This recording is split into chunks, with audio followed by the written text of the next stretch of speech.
Chapter 1195. After a flash of white light, Luli came to a place with verdant hills and clear waters. However, this beautiful place was tainted with blood. The deaf Taoist, Blazing Hua, and Qin Tianxian had arrived a long time ago and had begun their killing spree. The space here would tremble violently after the spatial barrier was broken. The Yin family had learned of this, and many warriors had gathered here. The Yin family didn't have many semi-god realm warriors left. Though the Yin family was a well-established family, 8 of them were killed in the Heaven Reverse universe. Many semi-god realm warriors of the Yin family died in the last battle. Only 5 were left in the ancestral land. 2 of the 5 semi-god realm warriors had been killed by the deaf Taoist, Blazing Hua, and Qin Tianxian. The remaining 3 were fighting back with all their might.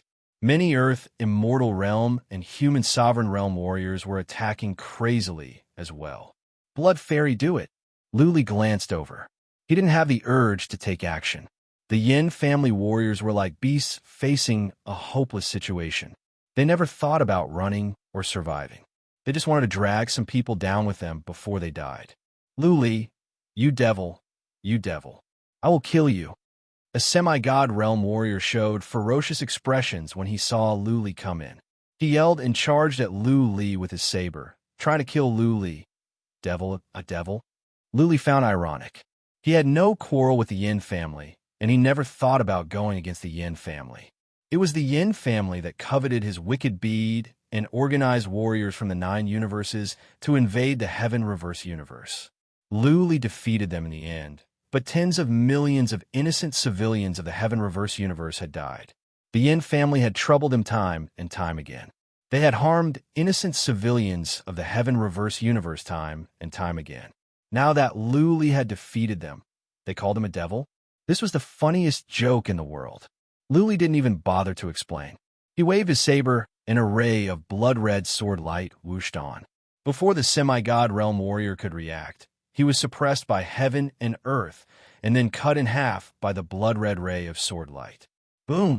The immortal's body killed another semi-god realm warrior with one punch. The deaf Taoist stone column landed on the head of the last semi-god realm warrior. The battle was basically over. All the semi-god realm warriors and human sovereign realm warriors were killed.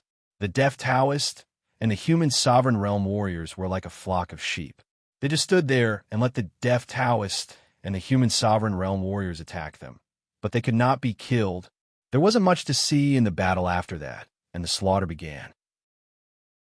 After massacring a few thousand people, the remaining Yin family cultivators finally felt fear and fled in all directions. Do as you see fit. Luli waved his hand. He did not go after them. He left the matter to the deaf Taoist, Blazing Hua, and Qin Tianxian. There was nothing much to see about a massacre, and he did not have any perverted hobbies. However, after some thought, he still said a few words: "Don't kill the children. Bring them back to the big families for adoption." Luli had made up his mind to destroy the Yin family. He would not let go of any warrior. But it was not necessary to kill all the kids. While being adopted by the various great clans meant that they would not have a bright future and would be bullied, at the very least, they would be able to survive. Qin Tianxian and the others left.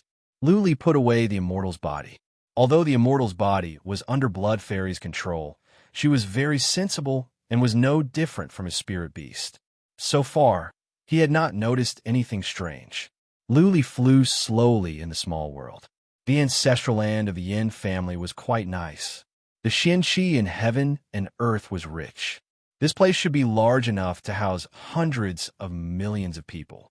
An hour later, Luli arrived at a small city which had been leveled to the ground. Bodies were everywhere in and out of the city, but not many children. Qin Tianxian and the others did not disobey Luli's order. An hour later, Luli stood outside a big city. The city was large and ancient. This must be the capital of the ancestral land of the Yin family. The battle here had come to an end. Bodies were everywhere in and out of the city. Luli could not tell how many people had been killed. Many children were brought to a small mountain nearby and controlled. In the city, Qin Tianxian and the others were busy collecting treasures, mystical materials, and other resources from the castles. Tens of thousands of interspatial rings were placed on the open ground. Nobody could tell how many mystical materials and treasures were in them. Wealth that could rival a country. Luli flew down and picked up some interspatial rings. They were filled with mystical materials and treasures. One of the interspatial rings was filled with quasi-relic armors.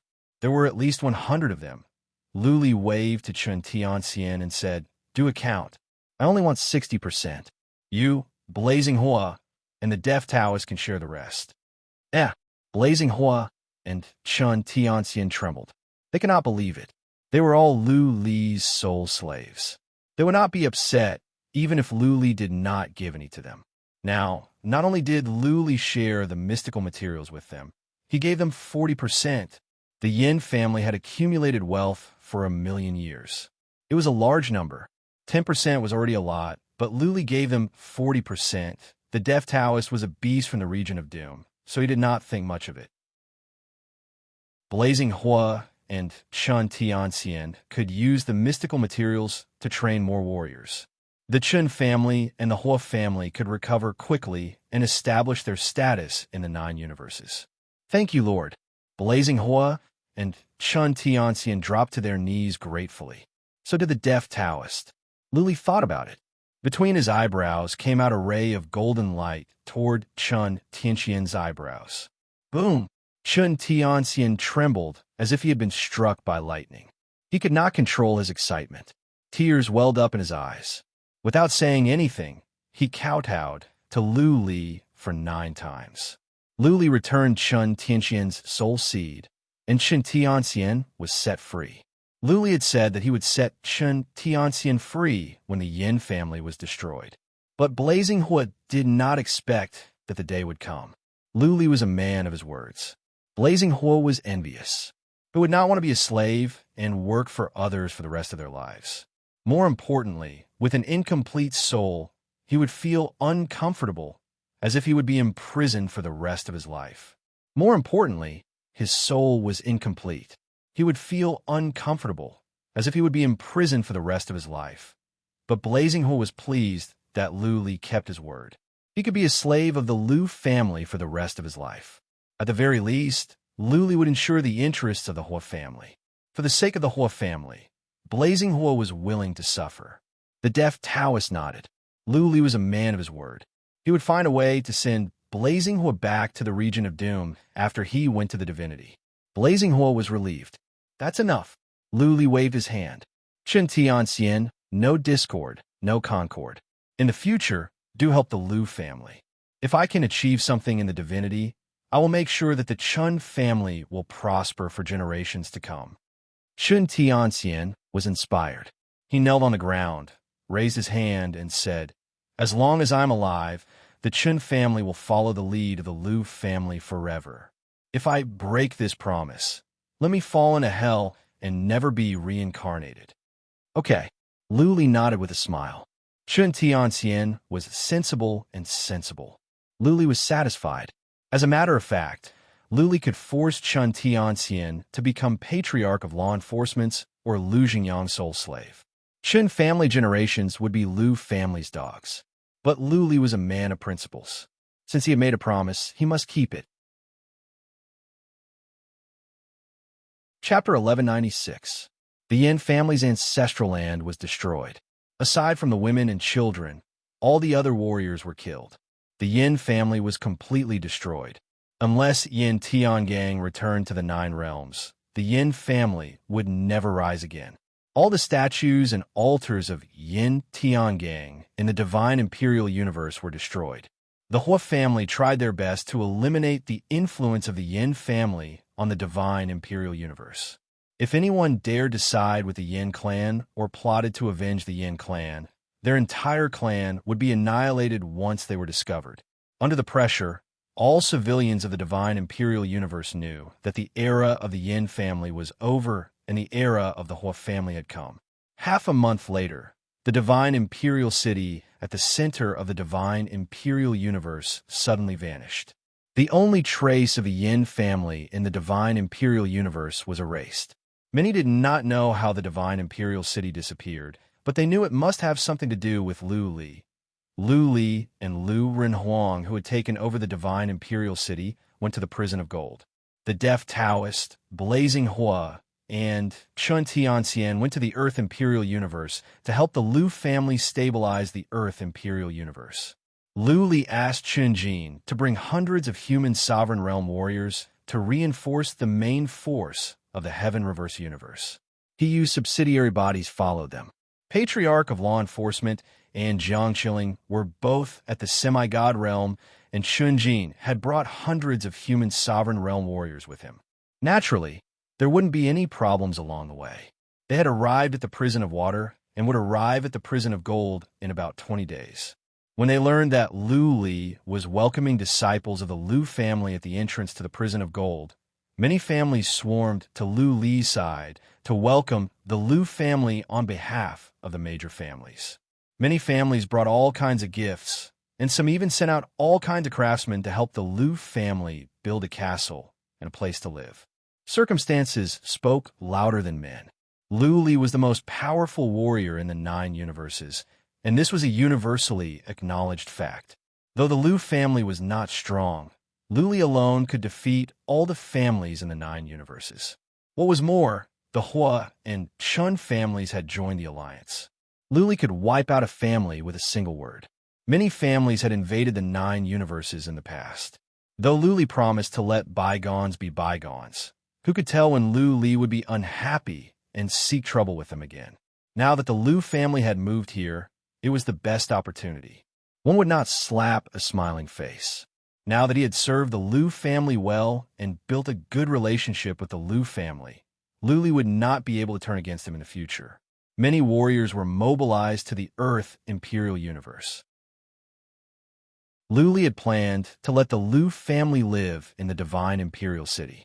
However, Chun Tianxian and Blazing Hua worked together to build a brand new city in the center of the Earth Imperial Universe. Many families of the Earth Imperial Universe swarmed over. Their craftsmen were mobilized. A city was built. Many beautiful castles were built. Many teleportation formations were built. Countless materials were mobilized. All the clans sent at least 5 million people just to help the Lu clan build the city. In just 10 days, the construction of the city had been completed. All kinds of items had been transferred over and arranged, and all of the items were brand new. The streets were cleaned. Guards were on duty in the city. Maids were waiting outside every castle, waiting for the civilians of the Heaven Reverse Universe to move in.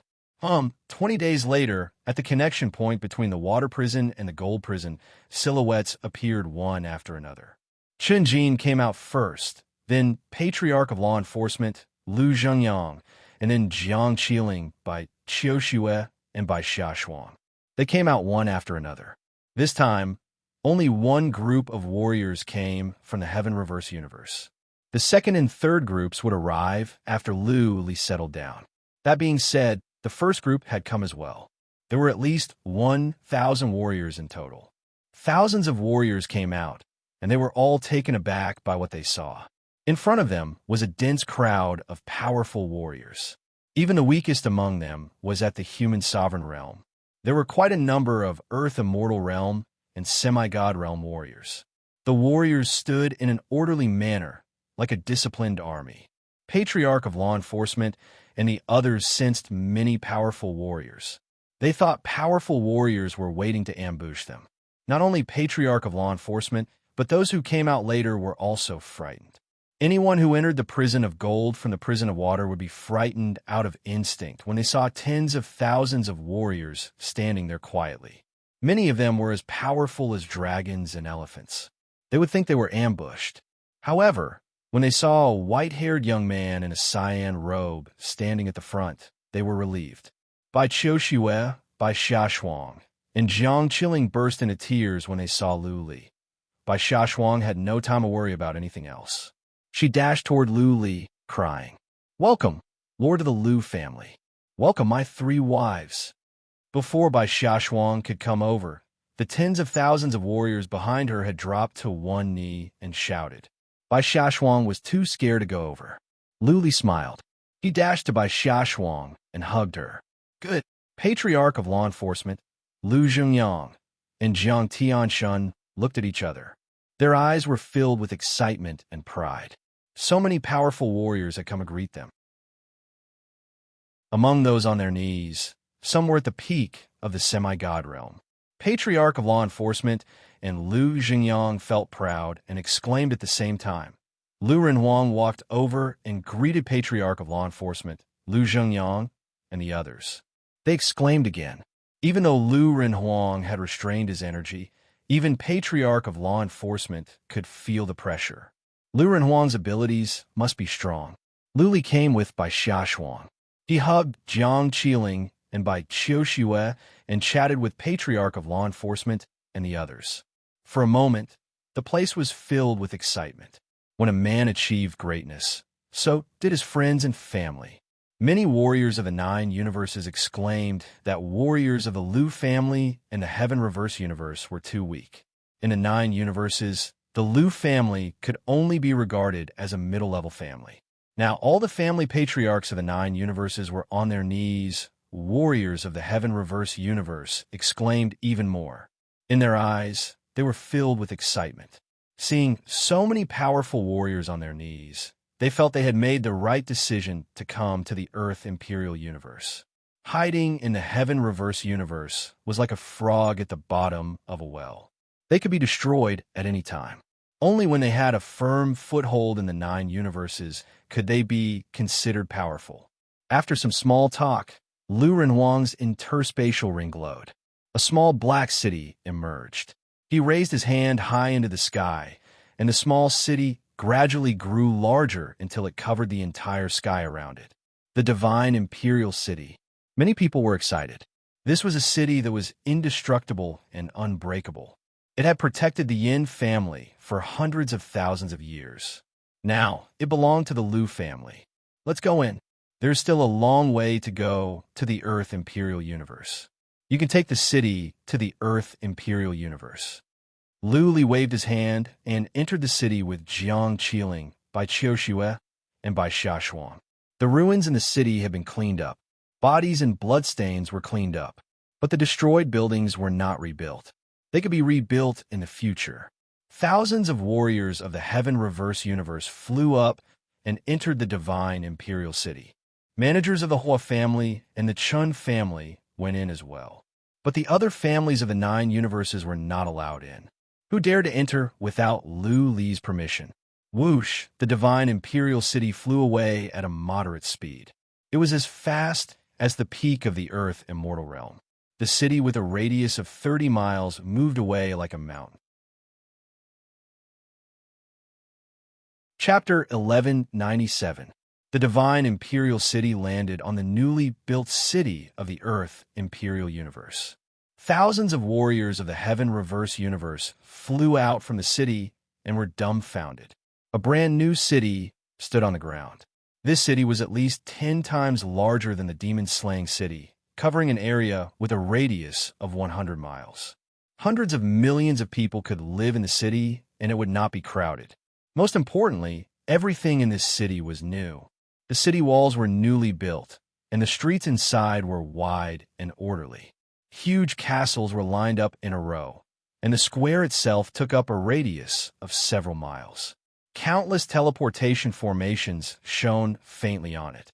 All the castles had ready-made goods. Guards were on duty on the streets. In many castles, maids and servants were waiting on their knees. Even Lu Li was taken aback by the city.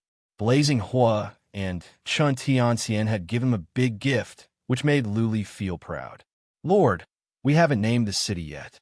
We are waiting for you, Chun Tianxian said to Lu Li with a smile. Lu Li, patriarch of law enforcement, Lu Renhuang, and Lu Zhengyang looked at each other and said, "Let's call it the City of Divine Imperial City."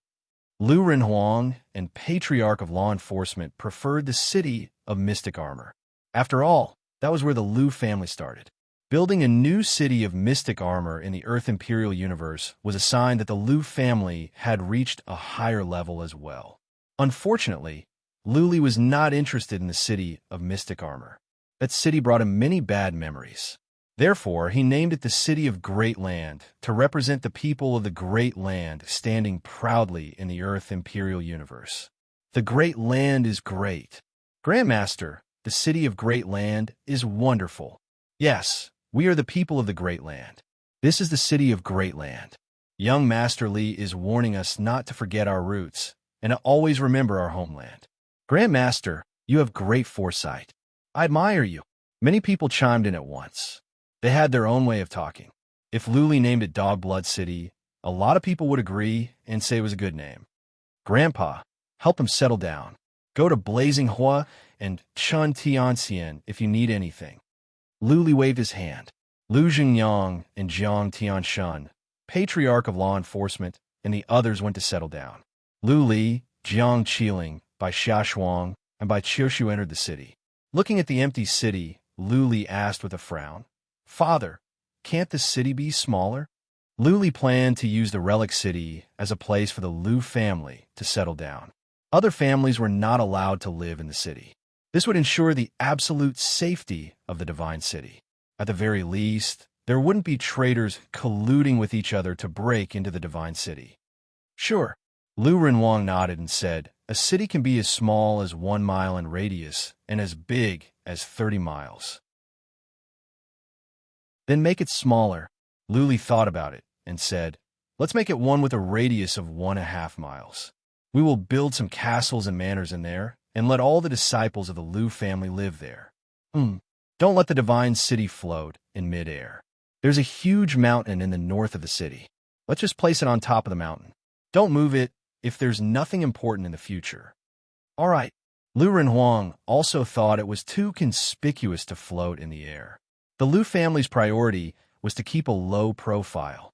The population of the Lu family was small. It would take at least hundreds of years for the Lu family to develop into a major family, like the Chun family or the Hua family.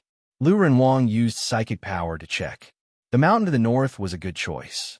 It was not far from the City of Great Land, less than 3 miles away. Powerful warriors could arrive in an instant. The mountain was steep with lush greenery. On the other side of the mountain was a river. There was a mountain, a river, and a city. It was suitable for long-term residents. Buzzing, the relic city moved slowly toward the mountain.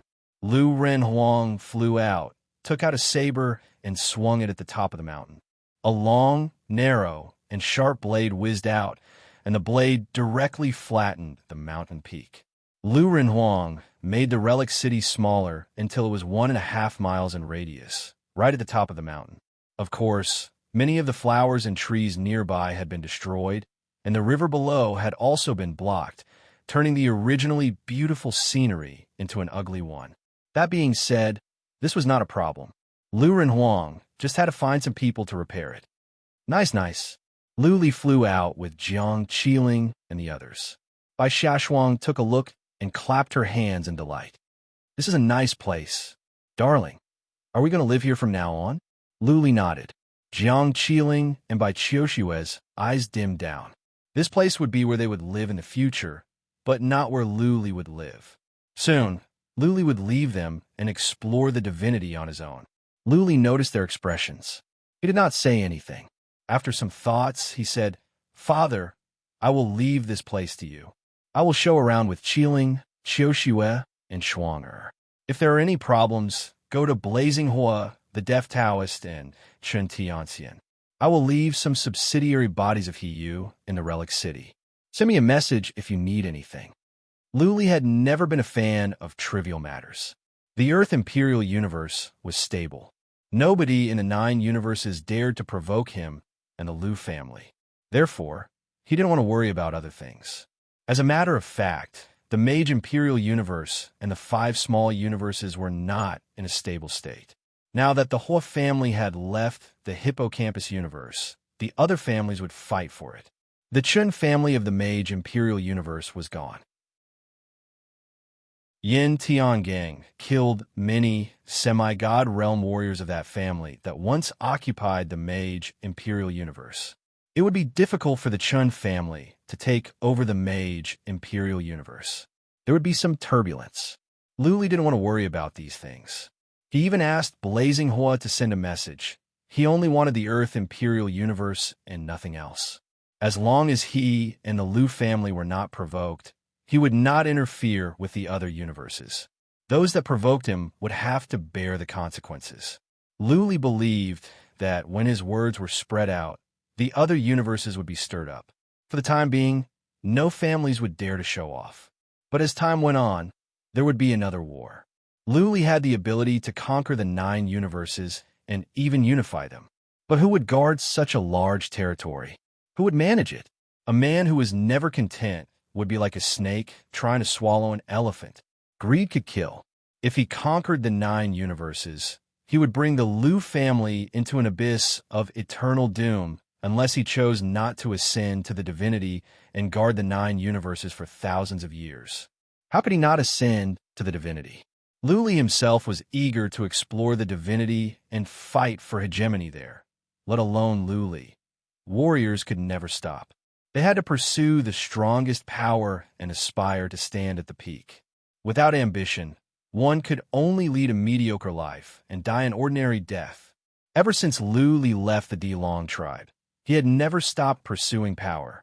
Today, he could stand at this height only because he killed his way up. It had been so many years. He had gotten used to this life.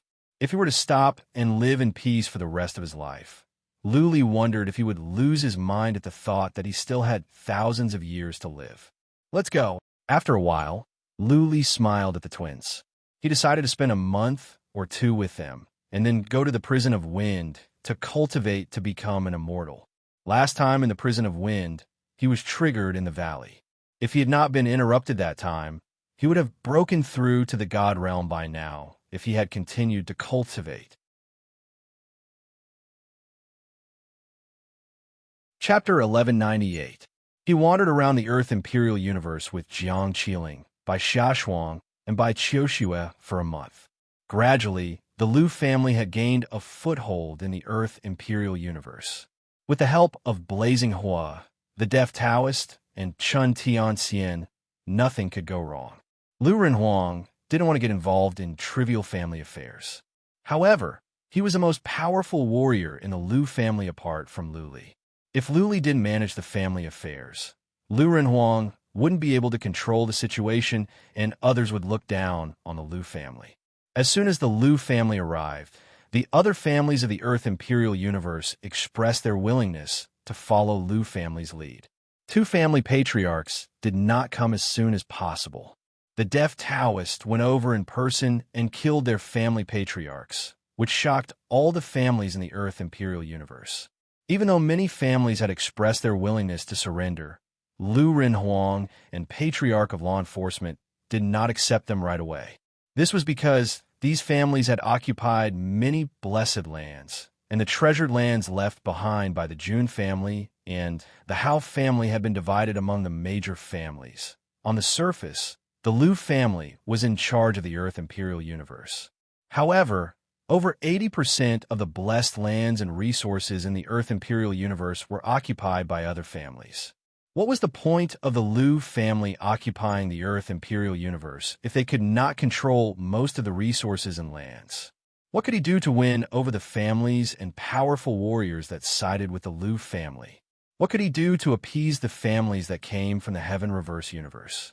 Therefore, even though the families of the Earth Imperial Universe were humble and had repeatedly stated that they would follow the Lu family's lead, Lu Renhuang and Patriarch of Law Enforcement paid them no heed.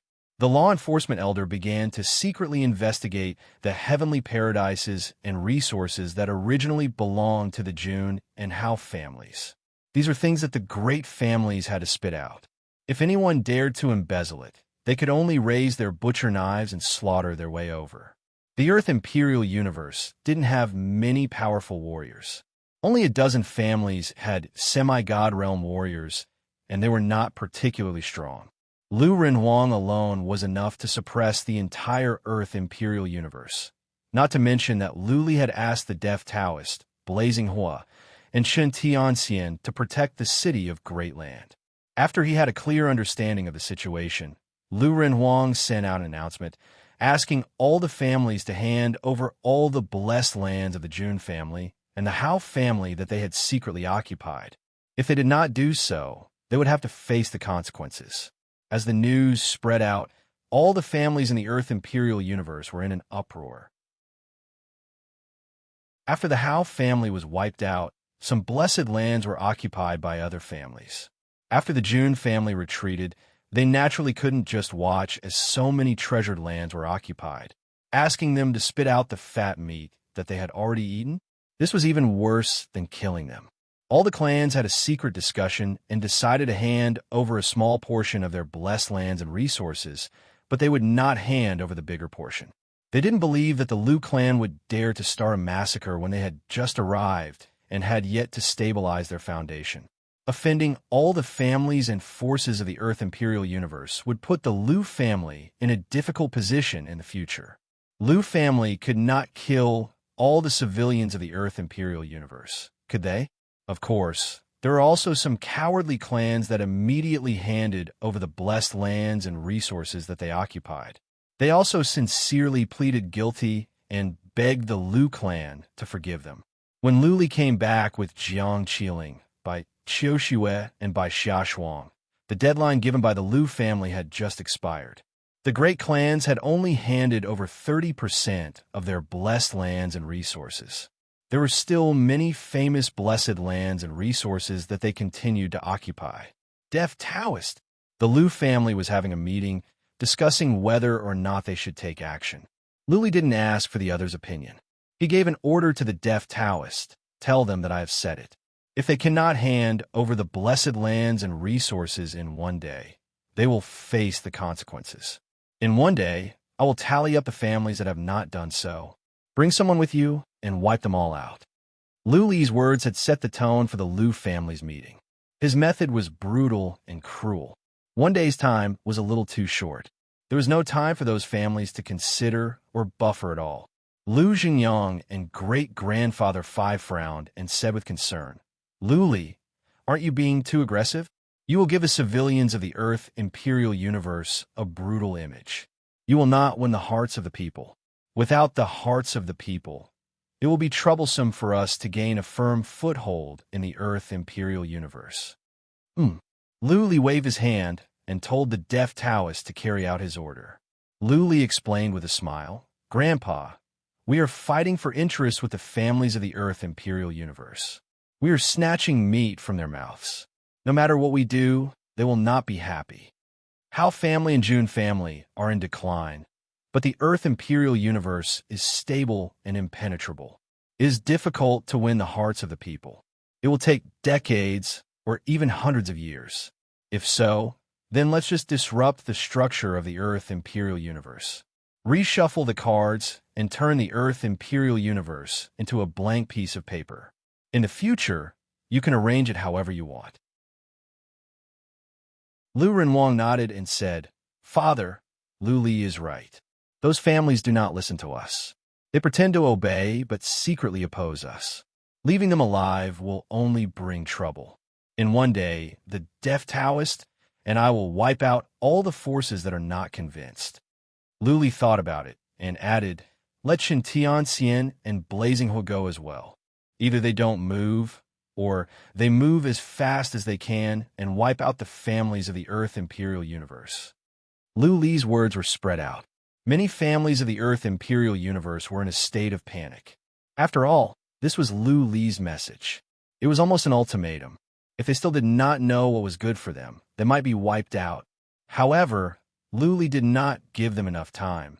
In one day, many families gathered their patriarchs for a meeting and communicated with other families. Before they could come up with a plan, before they could come up with a good plan or make up their minds, the time had passed. However, some families were scared. They gave up all the blessed lands and resources that they had occupied and admitted their guilt. They would be at the mercy of the Liu family. A day had passed. The deaf Taoist, Chen Tianxian, and Blazing Hua had counted the families that were still occupying the lands. They made a list and began to take action. The deaf Taoist and Lu Renhuang were in a team, and Blazing Hua and Chen Tianxian were in another team. They each led several semi-god realm warriors and teleported away. As soon as they arrived, they did not wait for explanations from the other families. They killed all the family patriarchs and patriarchs of the two families. All warriors above the human sovereign realm were killed. The news spread out in an instant. The remaining families were stunned. They sent a message to the city of Great Land at once, stating that they would give up all the lands and even some of the lands that belonged to their own families. The Lu family did not respond. Lu Renhuang, Blazing Hua, and the others teleported away. They carried out a bloodbath. The entire Earth Imperial Universe was drowned in blood. The Lu family would not accept their surrender. The remaining families had to fight to the death. Of course, some families began to run away. They snuck into small worlds, planning to wait until their families grew stronger before they came back. Luli stayed at the city of Great Land for half a month. All the families on the list were either wiped out or fled. Most forces in the Earth Imperial Universe were reshuffled. Most of the blessed lands and resources were controlled by the Lu family. Okay, when Lu Renwang came back, Luli discussed with the others and bid farewell to Bai Qiuxue, Jiang Qiling, and Bai Xiaoshuang.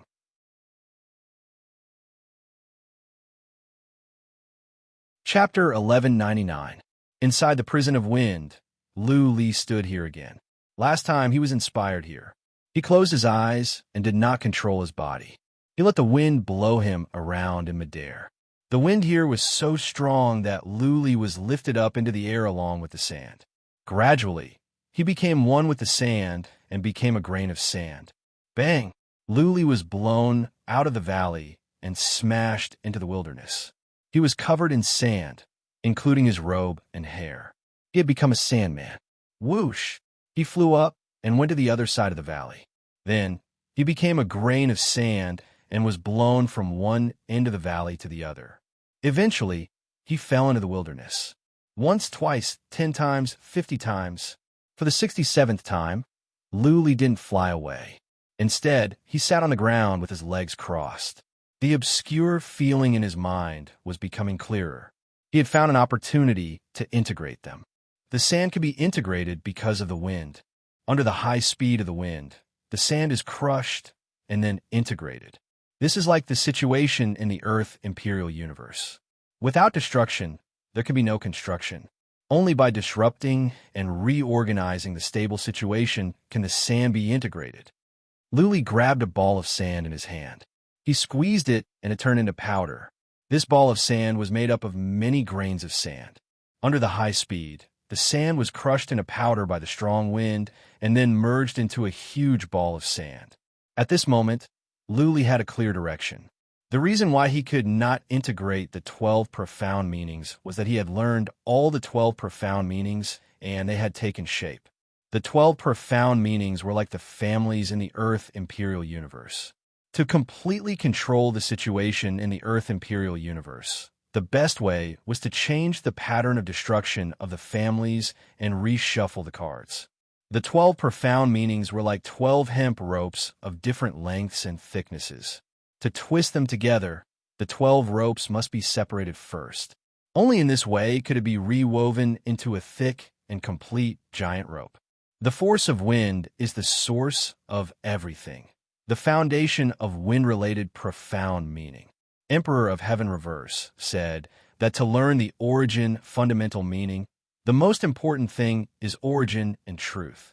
I have almost understood the word origin, but how do I understand the word truth? There was a question in Lu Li's mind, but he couldn't figure it out. Lu Li decided to just ignore it.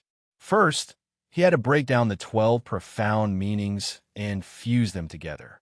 Whoosh, whoosh, the wind was raging and the sand was swept over. The sand fell on Lu Li and covered him up. Eventually, he became a sandman. Time passed quickly like flowing water. Cultivation knew no time. 1 month later, the 12 profound meanings showed signs of beginning to merge. Everything was difficult at the beginning. As long as one found the right direction, everything would be smooth sailing from there. 3 months later, the initial integration of the 12 profound meanings was successful. Luli was relieved. He estimated that in a month or 2 at most, the 12 profound meanings would be completely integrated. Once he successfully comprehended the origin true meaning, he should be able to break through to the God realm. However, after another 2 months, Luli opened his eyes in shock. He couldn't believe what he had just seen. Just now, he had completely fused 12 profundities and comprehended a wind true meaning. However, he did not feel like he was about to make a breakthrough. He did not have any intention of advancing to the God realm. He had comprehended the true meaning of the origin, but was unable to break through to the divine realm. What had gone wrong? A glint of fear and confusion rose in Lu Li's eyes. He had learned something about becoming an immortal from the deaf Taoist, Chun Tianxian and Blazing Hua. That was why he was panicking. Throughout history, whenever someone in the 9 universes reached the God realm, there would be abnormal phenomena in heaven and earth nearby. Xianxi in heaven and earth would have unusual movements. That was because reaching the God realm was truly against nature. Heaven and earth would be affected, and the laws in heaven and earth would react accordingly. What was more, after reaching the God realm, heaven and earth would grant a special energy that could help the warrior transform his body, build an immortal body, and forge a soul. However, when Luli learned the origin true meaning, heaven and earth did not react. Heaven and earth did not grant him any energy, nor did it help him transform his body or forge his soul. Luli had believed that since he had obtained the map of Emperor Hung, reaching the God realm was a sure thing. Not only him, but almost everyone in the 9 universes believed that it would be easy for him to reach the God realm. After all, he was only in his 30s, and he had obtained the legacy of Emperor Hung. Wouldn't it be easy for him to reach the God realm? But now, Luli felt the heavens were playing a joke on him. Learning the origin true meaning was equal to reaching the God realm. However, heaven and earth did not react. Could it be that he could never reach the God realm in this lifetime? No, something must be wrong. Luli suddenly stood up. He used his Xian energy to shake off all the wind and sand on him. He gazed into the sky in the distance. After the time for one incense stick to burn, he thought of something. Origin, true meaning. Everything has an origin. Vacuum, an illusion. The key lies in the 2 words, origin and truth. Luli remembered the words left by Emperor of Heaven Reverse. Suddenly, he understood. He could only understand the word origin but not truth.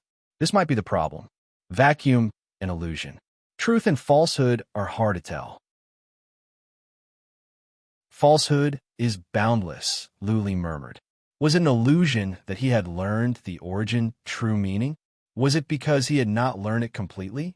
Was everything he had learned an illusion? Was everything he had since false? Was he not in touch with the true meaning of the origin true meaning? What is truth? What is falsehood? What if the profound meaning I learned is false? Then what else is true in the world? Luli was confused. He moved slowly and began to walk around. He had shaken off the sand, but his robe and hair were still messy. Plus, he hadn't shaved for months. He looked like a down-and-out tramp, a lunatic who had lost his mind. He would stop from time to time and murmur to himself. Sometimes, he would find a place to sit down. If Jiang, Qiling, and the others were here, they wouldn't be able to tell it was Luli. 5 days, 10 days. Luli felt he had lost his mind. Looking at the world in front of him, he found it hard to tell what was real and what was not. He could not tell if he was in a dream or reality. He had worked so hard to learn the profound meaning. He clearly felt that the origin true meaning he had learned was fake. At this moment, he felt that everything in this world was fake. Half a month later, Luli came to the foot of a hill. He didn't even know where he was. He had been in a daze. At the foot of this small mountain, he suddenly stopped in his tracks. This was because he discovered that there was actually a small blade of grass growing under a piece of rock.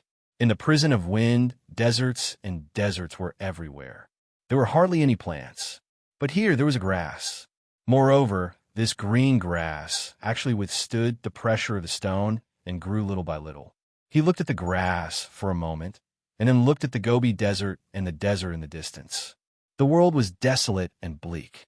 A single blade of grass here was like a green in a sea of flowers, giving people a feeling of sudden enlightenment and brightening their eyes. Truth and falsehood, falsehood and falsehood, truth and truth, and falsehood and falsehood. At this moment, Lu Li's confused eyes suddenly became clear and determined. He paused for a moment. Then he was in high spirits. He threw his head back and laughed, ha ha ha. God, you did it on purpose. You stopped me at the last step so that I could not tell the truth from the falsehood. You made me lose myself and fall into self-doubt so that I could never take the last step. I have learned the origin true meaning. Why don't you use divine energy to help me build my body and build my soul? Boom, boom, boom, boom.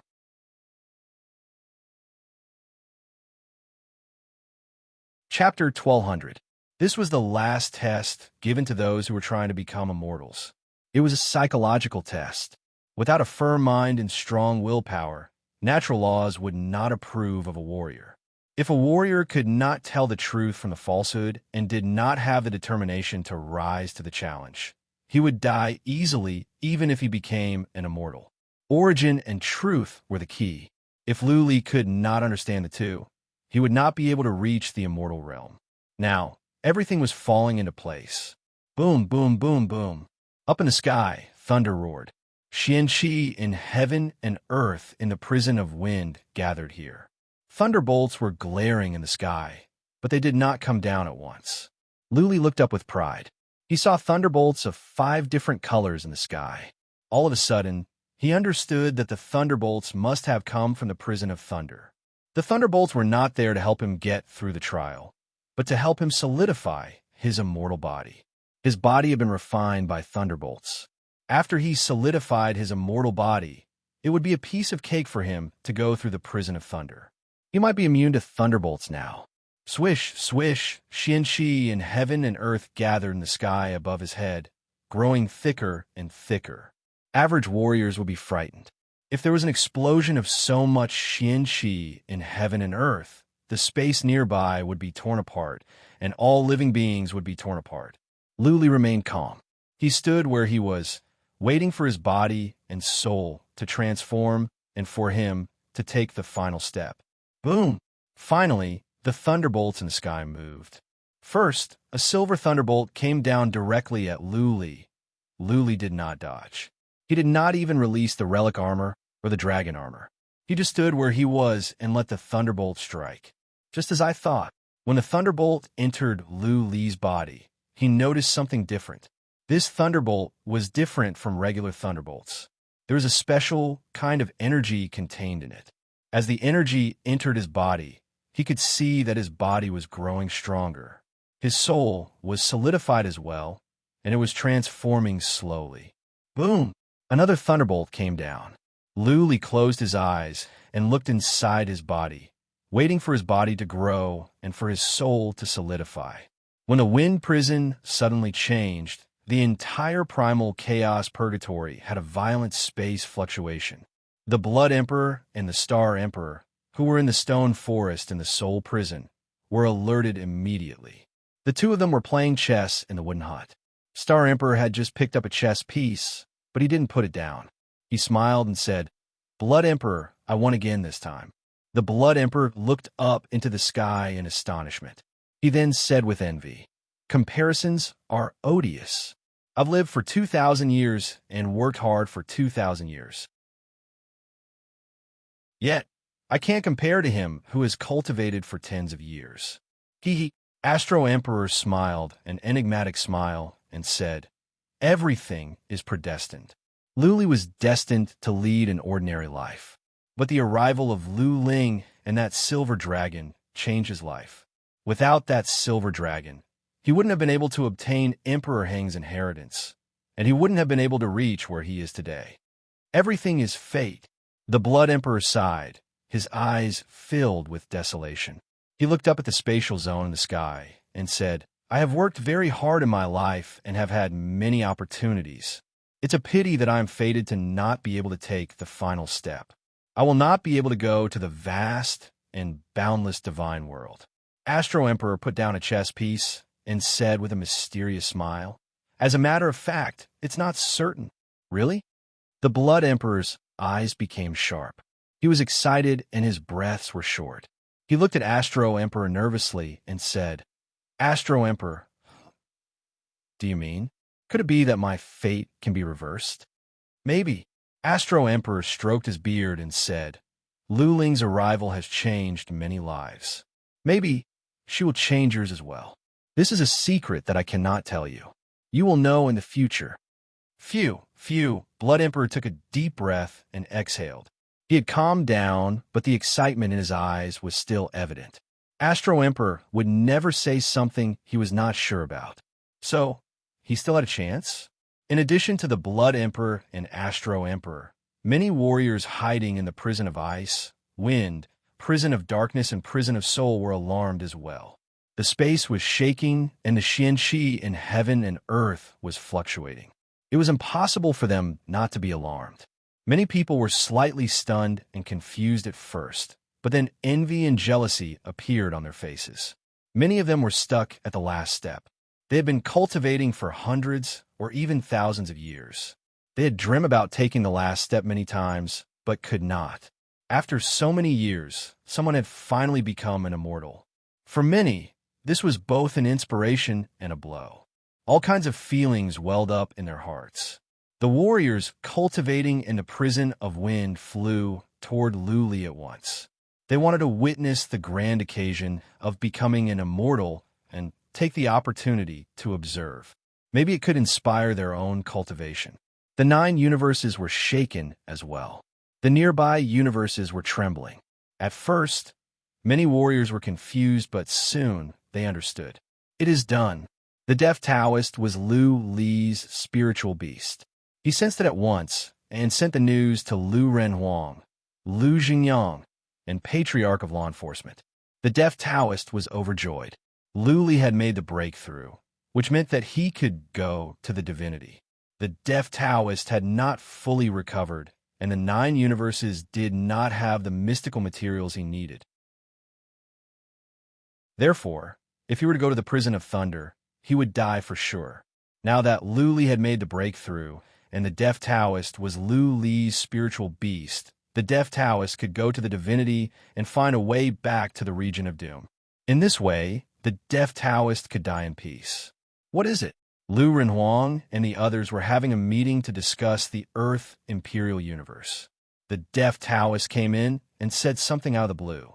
Everyone was confused. Patriarch of Law Enforcement was the first to come to his senses. He stood up and asked with trembling lips, "Are you saying Lu Li has made the breakthrough? Lord has made the last step?" Before the Deaf Taoist could reply, Chun Tianxian and Blazing Hua had come together. Blazing was said with certainty. They sensed the change in space and deduced the specific situation. Good. Lu Jingyang and Lu Renhuang were overjoyed. They knew that Lu Li had a high chance of becoming an immortal. That being said, nobody could be sure. The news spread out. The entire city of Great Land was boiling. Since Emperor of Heaven Reverse became an immortal, there was finally another one in the Heaven Reverse universe.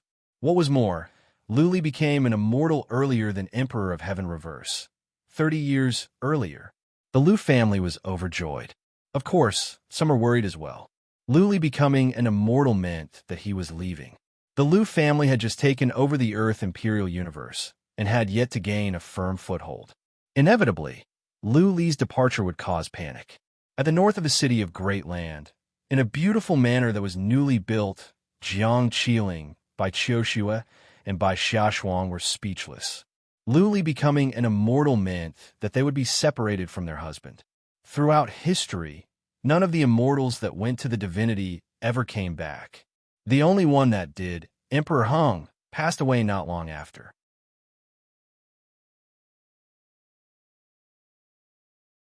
Chapter 12:01. Boom, boom, boom, boom. Thunder rumbled above the prison of wind. Every half the time for an incense stick to burn, there would be a thunderbolt striking Lu Li, who was standing on the ground. Lu Li had been struck for a day and a night. At first, the thunderbolts were silver, then white, and now golden. All the thunder and lightning didn't cause any damage to him. Instead, they were constantly transforming his physical body, making it stronger and condensing his soul. After a day and a night, Lu Li realized that his body had been strengthened by at least 4 to 5 times. The thunderbolts were still purple. There were golden and black thunderbolts yet to come. When all the thunderbolts struck, his body would be at least 20 times stronger. What did that mean? Not even a warrior at the initial stage of the semi-god realm could kill Lu Li's physical body at the moment. He could stand there and let Blazing Hua, Blood Emperor, and the others attack him, and he would not be harmed. Lu Li also noticed that his Xian energy and his beat of life were changing. His Xian energy was more condensed, and the color of his bead of life was changing. It was glowing in a golden light. Lu Li sensed something he was familiar with, the might of divinity. All immortals had the might of divinity. This was due to the transformation of the body by nature and the change of Xian energy and soul. Immortals had a different atmosphere and a special atmosphere. Some warriors had arrived, but none of them dared to come closer. They were observing from a distance of 30 miles. They were envious of Lu Li's young age and the might of divinity coming from him. They wished they could dash over and smack Lu Li away so that they could enjoy the gift and transformation of nature. Of course, they were not so foolish. If they were to dash over, they would be burnt to ashes by the thunderbolts. The law of nature recognized Lu Li, not them. Thunderbolts had two kinds of energy, destruction and rebirth. What Lu Li received was rebirth, but what Lu Li received might be destruction. As time moved on, more warriors were coming. Those that could come were mostly warriors from the Prison of Wind. Those from the Prison of Ice and Prison of Darkness would take some time to get here. While the warriors were envious, they began to observe and feel with their hearts, trying to pick up something so that they could take the next step. 2 days and 2 nights later, the thunderbolts turned black. Lu Li was unharmed as well. He noticed that his Xian energy had turned into golden divine energy, and his soul pond had condensed into something like a golden pellet. Boom, boom, boom. The black thunder and lightning became more and more rapid, and the chi of heaven and earth in the sky gradually dissipated. It seemed that it was the final critical moment. Lu Li opened up his mind and entered the spatial state. He accepted the gifts from heaven and earth, and allowed the laws of heaven and earth to transform him. What happened next shocked Lu Li. When the last thunderbolt struck down, the silver dragon mark in the golden core in his mind suddenly lit up. Then, the golden core quickly transformed into a saber, a small silver saber. F***CK. Lu Li was taken aback. The silver dragon mark was making trouble again at the critical moment. This was a crucial moment for him to become a god. If he made even the slightest mistake, he might not be able to become a god, or he might be blasted into pieces by the lightning. Even if nothing happened, if his soul was modified into something indecent, it might harm him for the rest of his life. Boom! When the last thunderbolt struck down, Lu Li's body glowed in a golden light. His divine might grew. Xian energy in his body was transformed into golden divine energy, surging in his body. At the same time, the silver saber in Lu Li's soul was glowing. The saber had taken shape, and it could not be changed. There was a faint pattern on the silver saber. It was the silver dragon mark. Immortal body formed, soul gathered, divine energy changed, and divine might emerged. Lu Li's mind was flooded with information. He closed his eyes and stood still, digesting the information in his mind. At the same time, he did some calculations. All of a sudden, he trembled and opened his eyes in shock. The information in his mind told him that he must ascend to the divinity in 3 months. Lu Li did some calculations. The date of his ascension was exactly the same as what Astro Emperor said. Last time when he parted ways with Astro Emperor said he would ascend in 1 year and 8 months. It had been about 1 year and 5 months. The timing was just right. Is there really such a thing as fate? Could it be that there's a big hand of fate controlling everyone's fate? Lu Li gazed into the sky and said nothing for a long time. He was not surprised that Astro Emperor could foresee destiny. What shocked him was that there was such a thing as fate in heaven and earth. Never mind. Lu Li waved his hand. He had no more time. He had to go back and bid farewell to his family and friends. Then he would go to the Prison of Thunder and ascend to the divinity. Whoosh! His body shot up into the sky and rushed towards the entrance of the ice purgatory. As he flew, even he himself was shocked. He was much faster than before. Not even the wicked bead was 1/10 as fast as him. Yeah, in an instant, Luli vanished into the distance. The semi-god realm warriors nearby looked at each other in astonishment. An immortal was indeed an immortal. His speed was much faster than mortals. Some warriors were on their way. They saw a flash of white light in midair. Before they could react, Luli had vanished into the distance. Well, he is fast.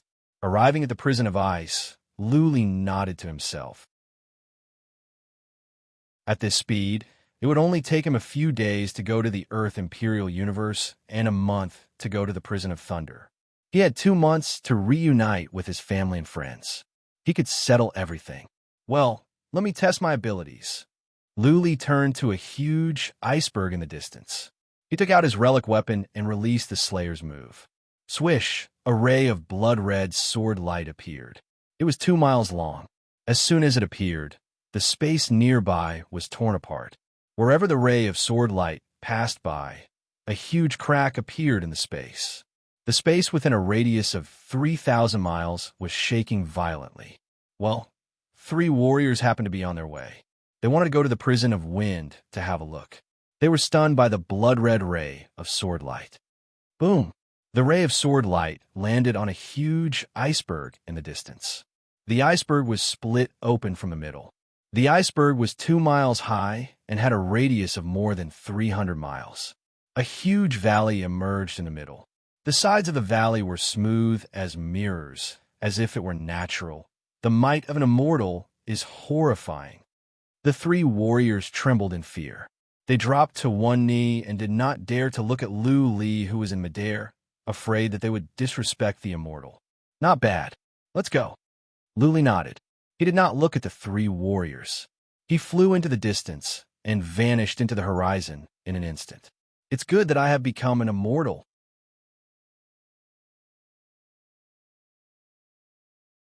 Chapter 1202.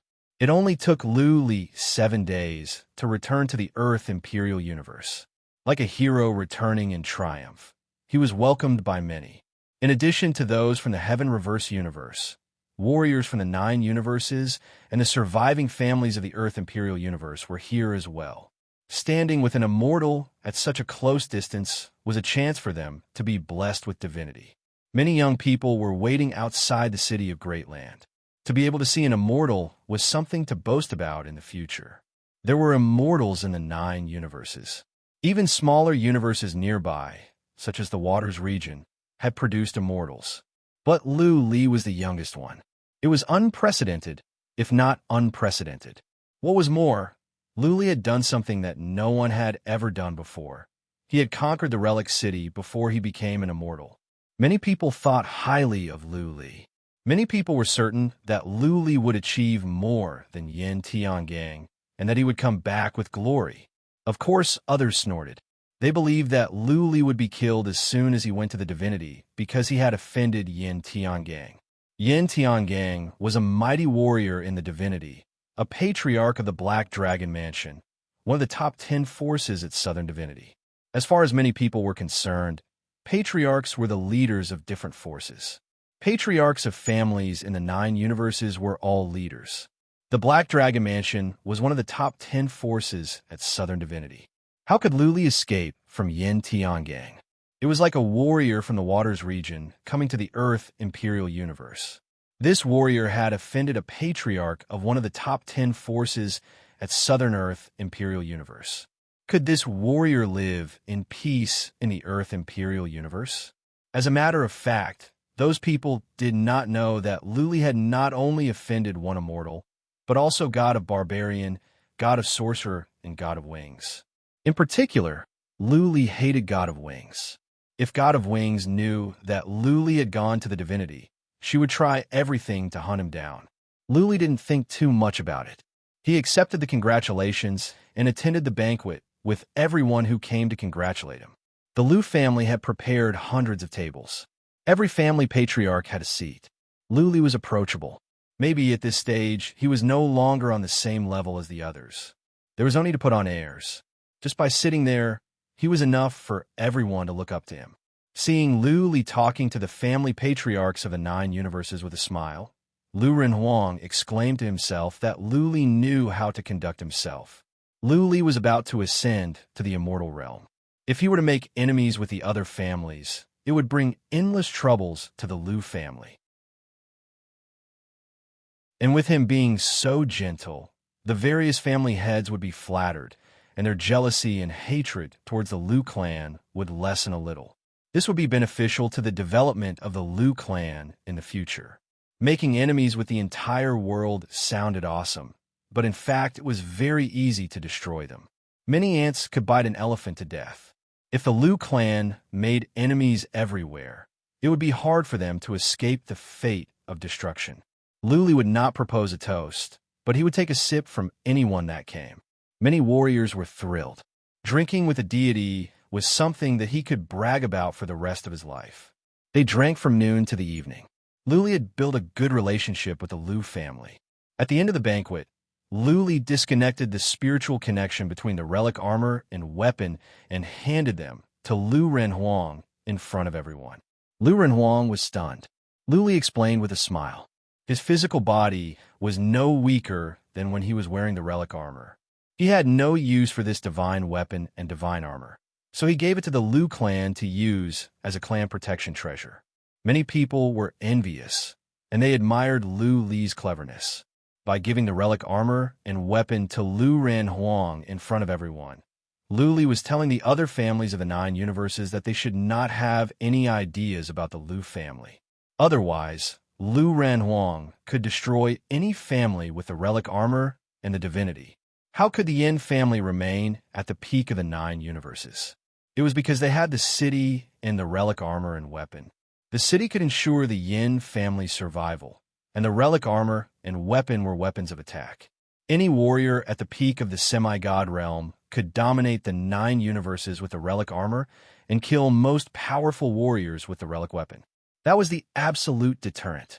Using the carrot and stick, Lu Li's banquet had guaranteed the Lu family at least 100 years of peace. The Lu family was weak, but they had the Earth Imperial Universe. In 100 years, the Lu family could become one of the top families of the 9 universes. The night was quiet. The guests had left. Lu Li did not go to bed. He discussed with Patriarch of Law Enforcement, Lu Zhengyang, Lu Renhuang, and Great-Grandfather 5 until midnight. After the discussion, Lu Li did not go to see Jiang, Qiling, and the others. He left with Lu Renhuang by himself. He sped up and took Lu Renhuang to the prison of gold, the prison of water, and finally the prison of wood. He did not want to go back and take a look before he ascended. He was here for the dragon demon. The dragon demon was a creature from the region of doom. It was still young and had not fully grown up. It would take decades or even 100 years for the dragon demon to reach the psychic level. That being said, once the dragon demon could reach the psychic level, it would be as strong as an average immortal. It would be a piece of cake for the dragon demon to dominate the 9 universes. Lu Li brought Lu Renhuang back because he wanted to give the dragon demon to Lu Renhuang. It was pointless for Lu Li to bring the dragon demon to the divinity. The dragon demon would be of great use to the Lu family. After decades or 100 years, when the dragon demon became a mythical beast, it could protect the Lu family forever. For the sake of his family, friends, and family, Lu Li had racked his brains. Lu Li disconnected the spiritual connection with the dragon demon, but the dragon demon did not even dare to move. The dragon demon was not intelligent, but it did know how powerful Lu Li was. With Lu Li's help, the dragon demon and Lu Renhuang reached an agreement and became his spiritual beast. This time, Lu Li could put his mind at ease. Blazing Hua had become Lu Renhuang's sole slave. Now, the only spiritual beast Lu Li had was the Deaf Taoist. Well, there was Little White. But Little White was not contracted to Lu Li, so it was not his spiritual beast. To Lu Li, Little White was his younger brother. Let's go back. Lu Li did not go to the Heaven Reverse Universe after the dragon demon was taken care of. Time was running out. He took Lu Renwang back to the Earth Imperial Universe as fast as he could. The round trip took more than 10 days. According to Lu Li's estimation, he had more than a month to spend with his family and his 3 wives. As a matter of fact, Lu Li could go to the forbidden ground of Elder God. Maybe he could get the relic weapon and armor left by Emperor Hung. With the relic armor, he would have something to rely on. Given his current abilities, he should be able to survive the inhibition formations in the forbidden ground of Elder God and search for the treasures. Eventually, Lu Li gave up after some consideration. He had obtained the most valuable treasures left by Emperor Hung, the wicked bead and the map of fundamental principle. He would leave the relic weapon and armor to the destined ones. More importantly, it would take him a month or 2 to go to the forbidden ground of Elder God, which might delay his ascension. In that case, he would have no time to spend with his 3 wives. Compared to the treasures by Qiu Shue, by Xia Shuang, and Jiang Qiling were more important to him. Going to the divinity meant that he would be crossing 2 realms. If his 3 wives could not ascend, and he could not become a super mighty warrior in the divinity, then he and his 3 wives would never see each other again. His 3 wives understood this. They spent every day and night with Lu Li. None of them talked about the divinity or when Lu Li would go there.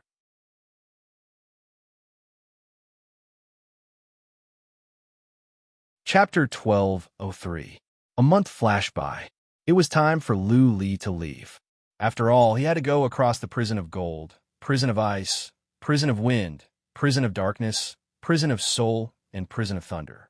Even if Lu Li was fast, it would take him some time. As soon as Lu Li announced that they would depart in 5 days, many people hurried to the Earth Imperial Universe. Actually, many people hadn't left since the last banquet. They were all waiting to see Lu Li off. Becoming a god, that was the peak of martial arts in the mortal world. Warriors, whether they were enemies or friends of Lu Li, were ready to send him off. Respect for a god realm martial artist was a form of respect and awe for the martial Tao. This was a rare period of leisure for Lu Li. Everything was in order, and he had nothing to worry about. He spent all his time with Jiang Qiling, by Qiu Shue, and by Xia Shuang.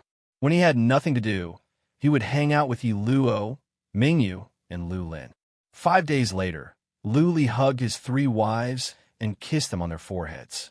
Then, he looked at them with determination and said, "Trust me, I will come back as soon as possible. I can walk out of the northern desert, stand at the peak of the heaven reverse universe, stand at the peak of the 9 universes. I can become an immortal. I will make a name for myself in the divinity. I will come back to pick you up and go to the divinity together." The 3 nodded. Jiang Qiling bit her teeth. By Qiu Shue's eyes were red, and Bai Xia Shuang couldn't hold back her tears. She held on to Lu Li's arm tightly, as if they were going to part forever. Bai Qiu Shue patted Bai Xia Shuang's back. Finally, the latter let go of Lu Li's hand and turned her face away, as if she didn't want Lu Li to see her crying. Lu Li looked at Bai Xia Shuang. He did not have the heart to leave. Fortunately, Bai Xia Shuang wiped away her tears after Bai Qiu Shue comforted her. She hugged Lu Li again with a smile and said seriously, "Darling, go to the divinity in peace. Don't worry about home. I will cultivate diligently and strive to break through to become a god. Then I will go to the god world to find a husband." "Haha, Shuang is ambitious. Do your best." Lu Li grinned. Bai Xia Shuang would never change her character in this lifetime. Asking her to cultivate in peace? This was harder than ascending to heaven. Bai Xia Shuang becoming a god, Lu Li gave them a meaningful look. He walked out the gate and flew up. Jiang Qiling and the twins followed him. There was nobody in the city. Lu Li and the other 3 flew out of the city and looked down. They saw a dense crowd of people standing on the plaza of the city of Great Land, filling up the entire plaza. Lu Li flew down with the 3 of them and glanced over the faces on the ground. Patriarch of Law Enforcement, Lu Zhenyang, Lu Renwang, Lu Feishue, Great-Grandfather 5, Jiang Tianshun, Jiang Hua, Yi Luo, Prajna, Yi Xiaoxi, Yi Cha, Kameng, Mingyu, Madame Yin. There were too many familiar faces too many relatives and friends. Even though Luli looked calm, he was actually a bit sad. I advise you to drink another cup of wine. You won't have any old friends in the God realm. Luli didn't greet them one by one. Otherwise, he wouldn't be able to leave today. He just looked at many people, then waved his hand and said in an extremely firm tone, "Everyone, wait for my return." Whoosh! With that said, Luli made up his mind and waved at the deaf Taoist. The latter yelled into the sky and transformed. Then, he vanished between Luli's eyebrows. Luli flew up. Many people at the plaza knelt down and shouted together, "Farewell, Lord Lu." Tens of thousands of warriors shouted at the same time. Their voices shook heaven and earth. Luli waved his hand and flew to the distance without hesitation.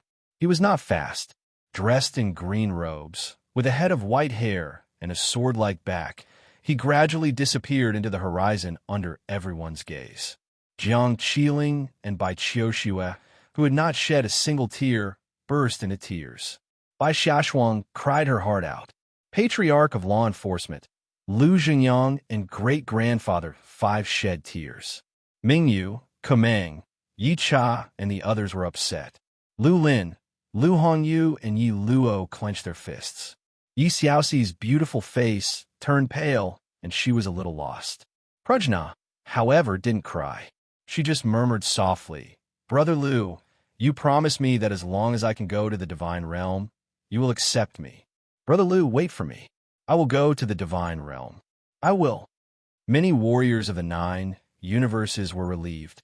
If Lu Li went to the divine realm, the Lu family would not be able to unify the 9 universes. Soon, the 9 universes would be in turmoil, but there was no need to worry about the Lu family. Without Lu Li, the Lu family would lose their edge. The Lu family could only protect themselves and not attack. Blazing Hua and Chun Tianxian were relieved as well. They were no longer Lu Li's sole slaves, and Chun Tianxian was free. But Lu Li was like a mountain. He had been suppressing them and suffocating them. Without Lu Li, the Lu family would treat them with more respect. Of course, they would do their best to protect the Lu family's rights. Finally, this maleficent is gone. Many warriors of the Earth Imperial Universe were relieved. They had learned that it was Lu Li's idea to attack the families of the Earth Imperial Universe. Last time, 70% of the families of the Earth Imperial Universe were wiped out. To many people, Lu Li was no different from a demon.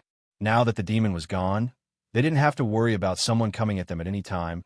300 miles away, Lu Li sped up and left the Earth Imperial Universe as fast as he could.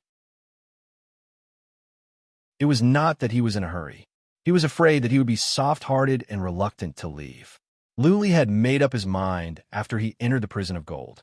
He put the matter of the Earth Imperial Universe out of his mind. He knew that there was no turning back now that he had taken the first step. He had no time to be sentimental or sentimental.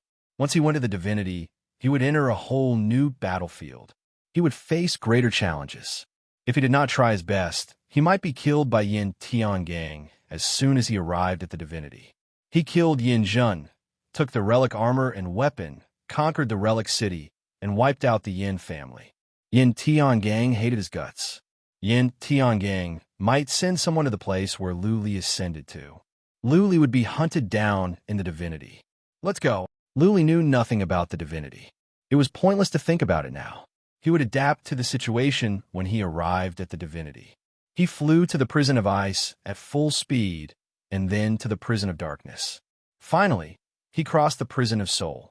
At the entrance to the prison of thunder, he ran into 2 people that surprised him, Blood Emperor and Astro Emperor. Lu Li was relieved to think of the mysterious means of Astro Emperor. He stopped and bowed to the 2 with respect. Blood Emperor expressed that he did not dare to do so. After all, Lu Li's realm was much higher than his.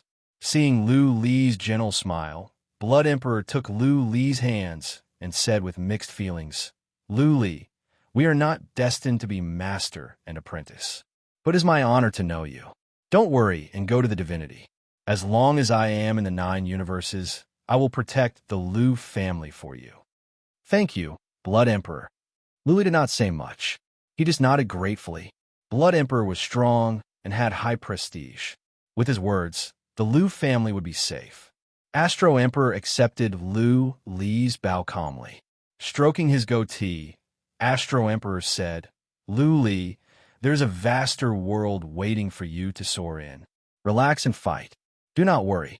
As long as you have the will to never give up and move forward bravely, your future will be limitless. Maybe the next time we meet, you will be at the peak of the divinity. By then, don't pretend that you don't know me." Next time, Luli was confused. Was Astro Emperor about to become an immortal? He wanted to ask a few questions, but Star Emperor waved his hand and refused to say anything.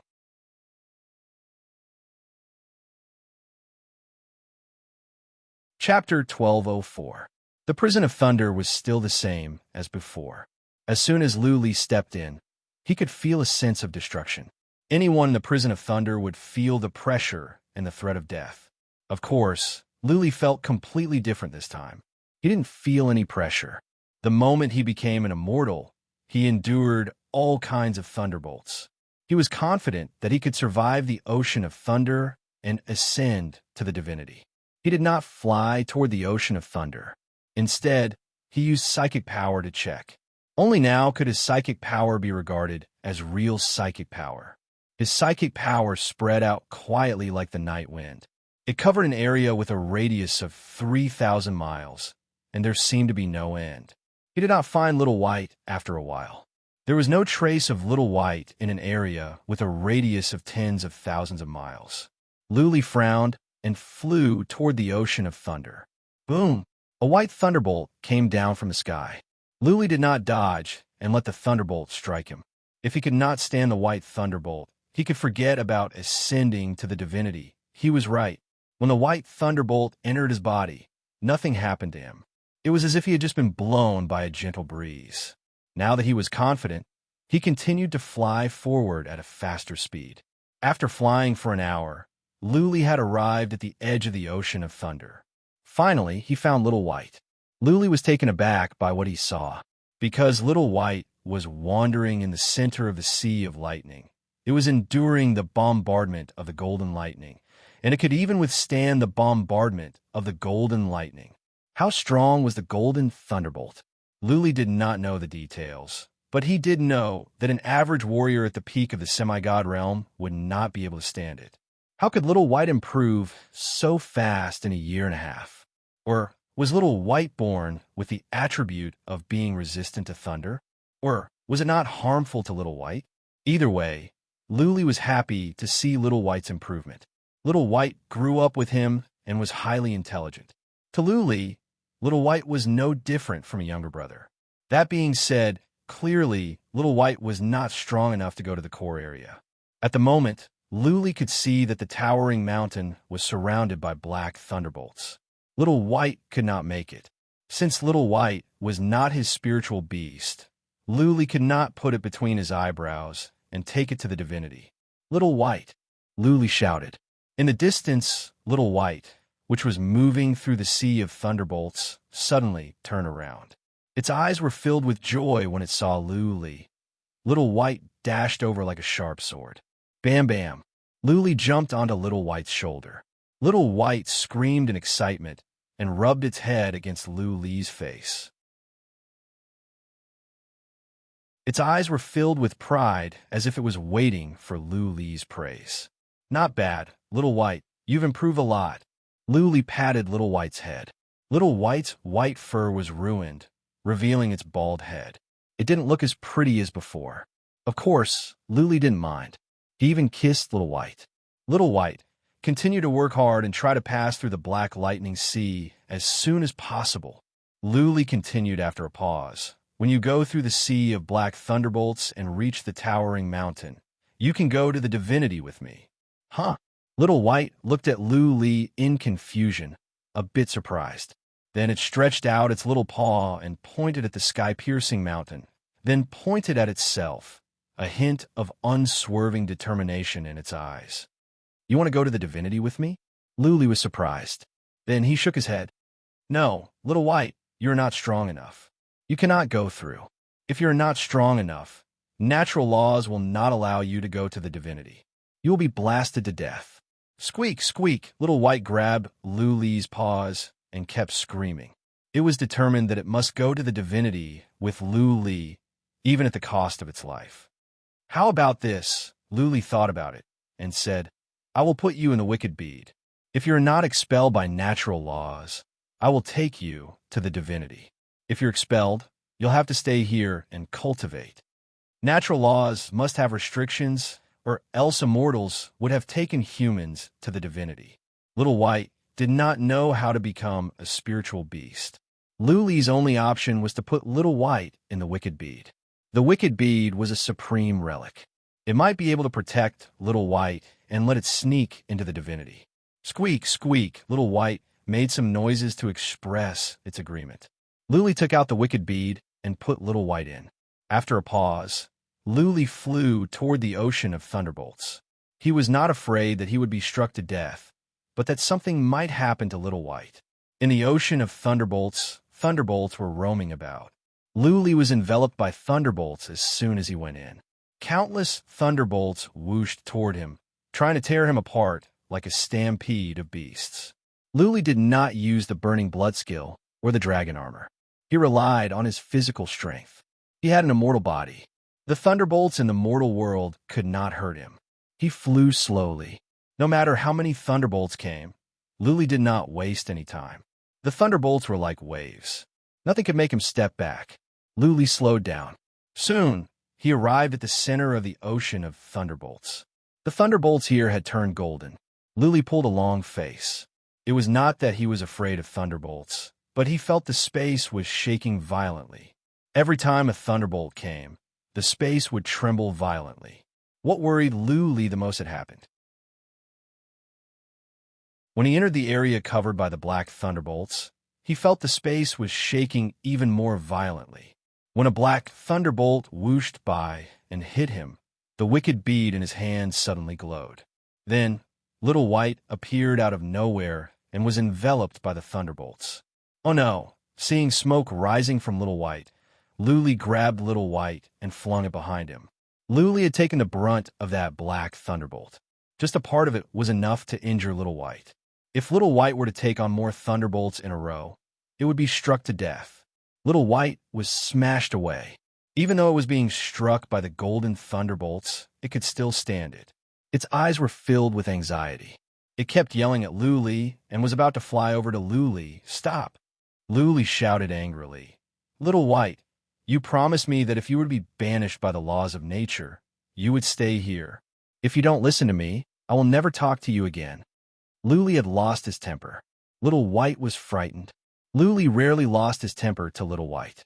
For a moment, Little White hesitated and did not dare to come over. Little White whimpered and looked at Luli with a pitiful look. Luli did not relent. This was not a joke. Little White could lose its life. Luli said in a softer tone, Little White, keep on refining your body here. In a few months or a year, you will be able to cross the ocean of thunderbolts. Listen to me, okay? Come and find me when you reach the divinity. I will never abandon you. Little White whimpered. Luli made up his mind and dashed toward the towering mountain in the distance. Indecisiveness could lead to trouble.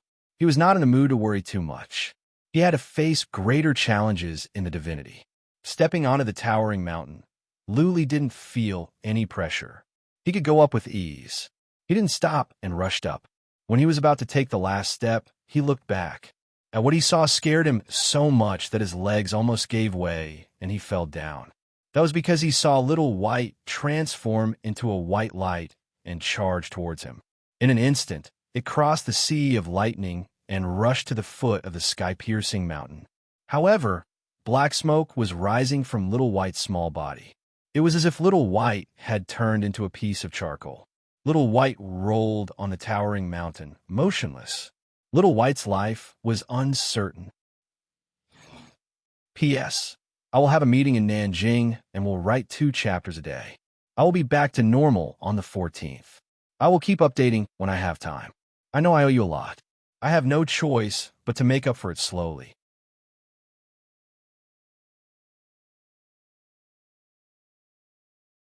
Chapter 1205. Little White. Luli yelled in surprise. He looked awful. He checked Little White with psychic power and sensed that its breath of life was fading away. Luli was heartbroken. Little White was a Shin beast, but for Luli, Little White was his family. When he was at the northern desert, he was at his lowest. Little White followed him and helped him out of danger countless times. Little White saved his life many times. Little White was as intelligent as a human being. To Luli, Little White was no different from a naughty brother. Whoosh! Without any hesitation, Luli dashed down without any hesitation. He didn't care if this would affect his ascension. He sped up to the limit. In the time for one breath, he reached the bottom and held Little White, which was now a roasted piece of meat, in his arms. Fortunately, there were no more thunderbolts, or else Little White would have been blasted into pieces. In an instant, hundreds of ideas flashed across Luli's mind. His hand glowed in a golden light. He poured divine energy into Little White, trying to save it. Buzzing at the same time, Luli took out many elixirs from his ring and fed them to Little White. If he could save Little White, Luli would not hesitate even if it was a miracle. Useless, useless, useless. Divine energy was poured into Little White, but to no avail. Little White's life was weakening. Luli fed Little White many elixirs, but to no avail. Buzzing, buzzing, Luli's ring was glowing. He took out many elixirs and materials related to healing. They were all over the place. Luli fed all kinds of elixirs to Little White, and then used divine energy to dissolve the elixirs. The elixirs turned into energy and spread to Little White. Hang in there, Little White. You must hang in there. Luli kept yelling. Sweat was dripping down from his forehead. He could not imagine how Little White was going to die. He regretted bringing Little White to the prison of thunder. He should not have left so resolutely. All the more, he shouldn't have left so resolutely just now. Xiaobai might have high intelligence, but he was no different from a child. He liked to fool around and was extremely stubborn. Buzzing, Luli took out some more elixirs. One item caught his attention. It was some golden stones. This was something he had obtained from Yin Jun and Yin Hu's spatial rings. It was called the Divine Source, and it was something from the divine world. Desperate times call for desperate measures. Luli took out 2 divine sources and fed them to Little White.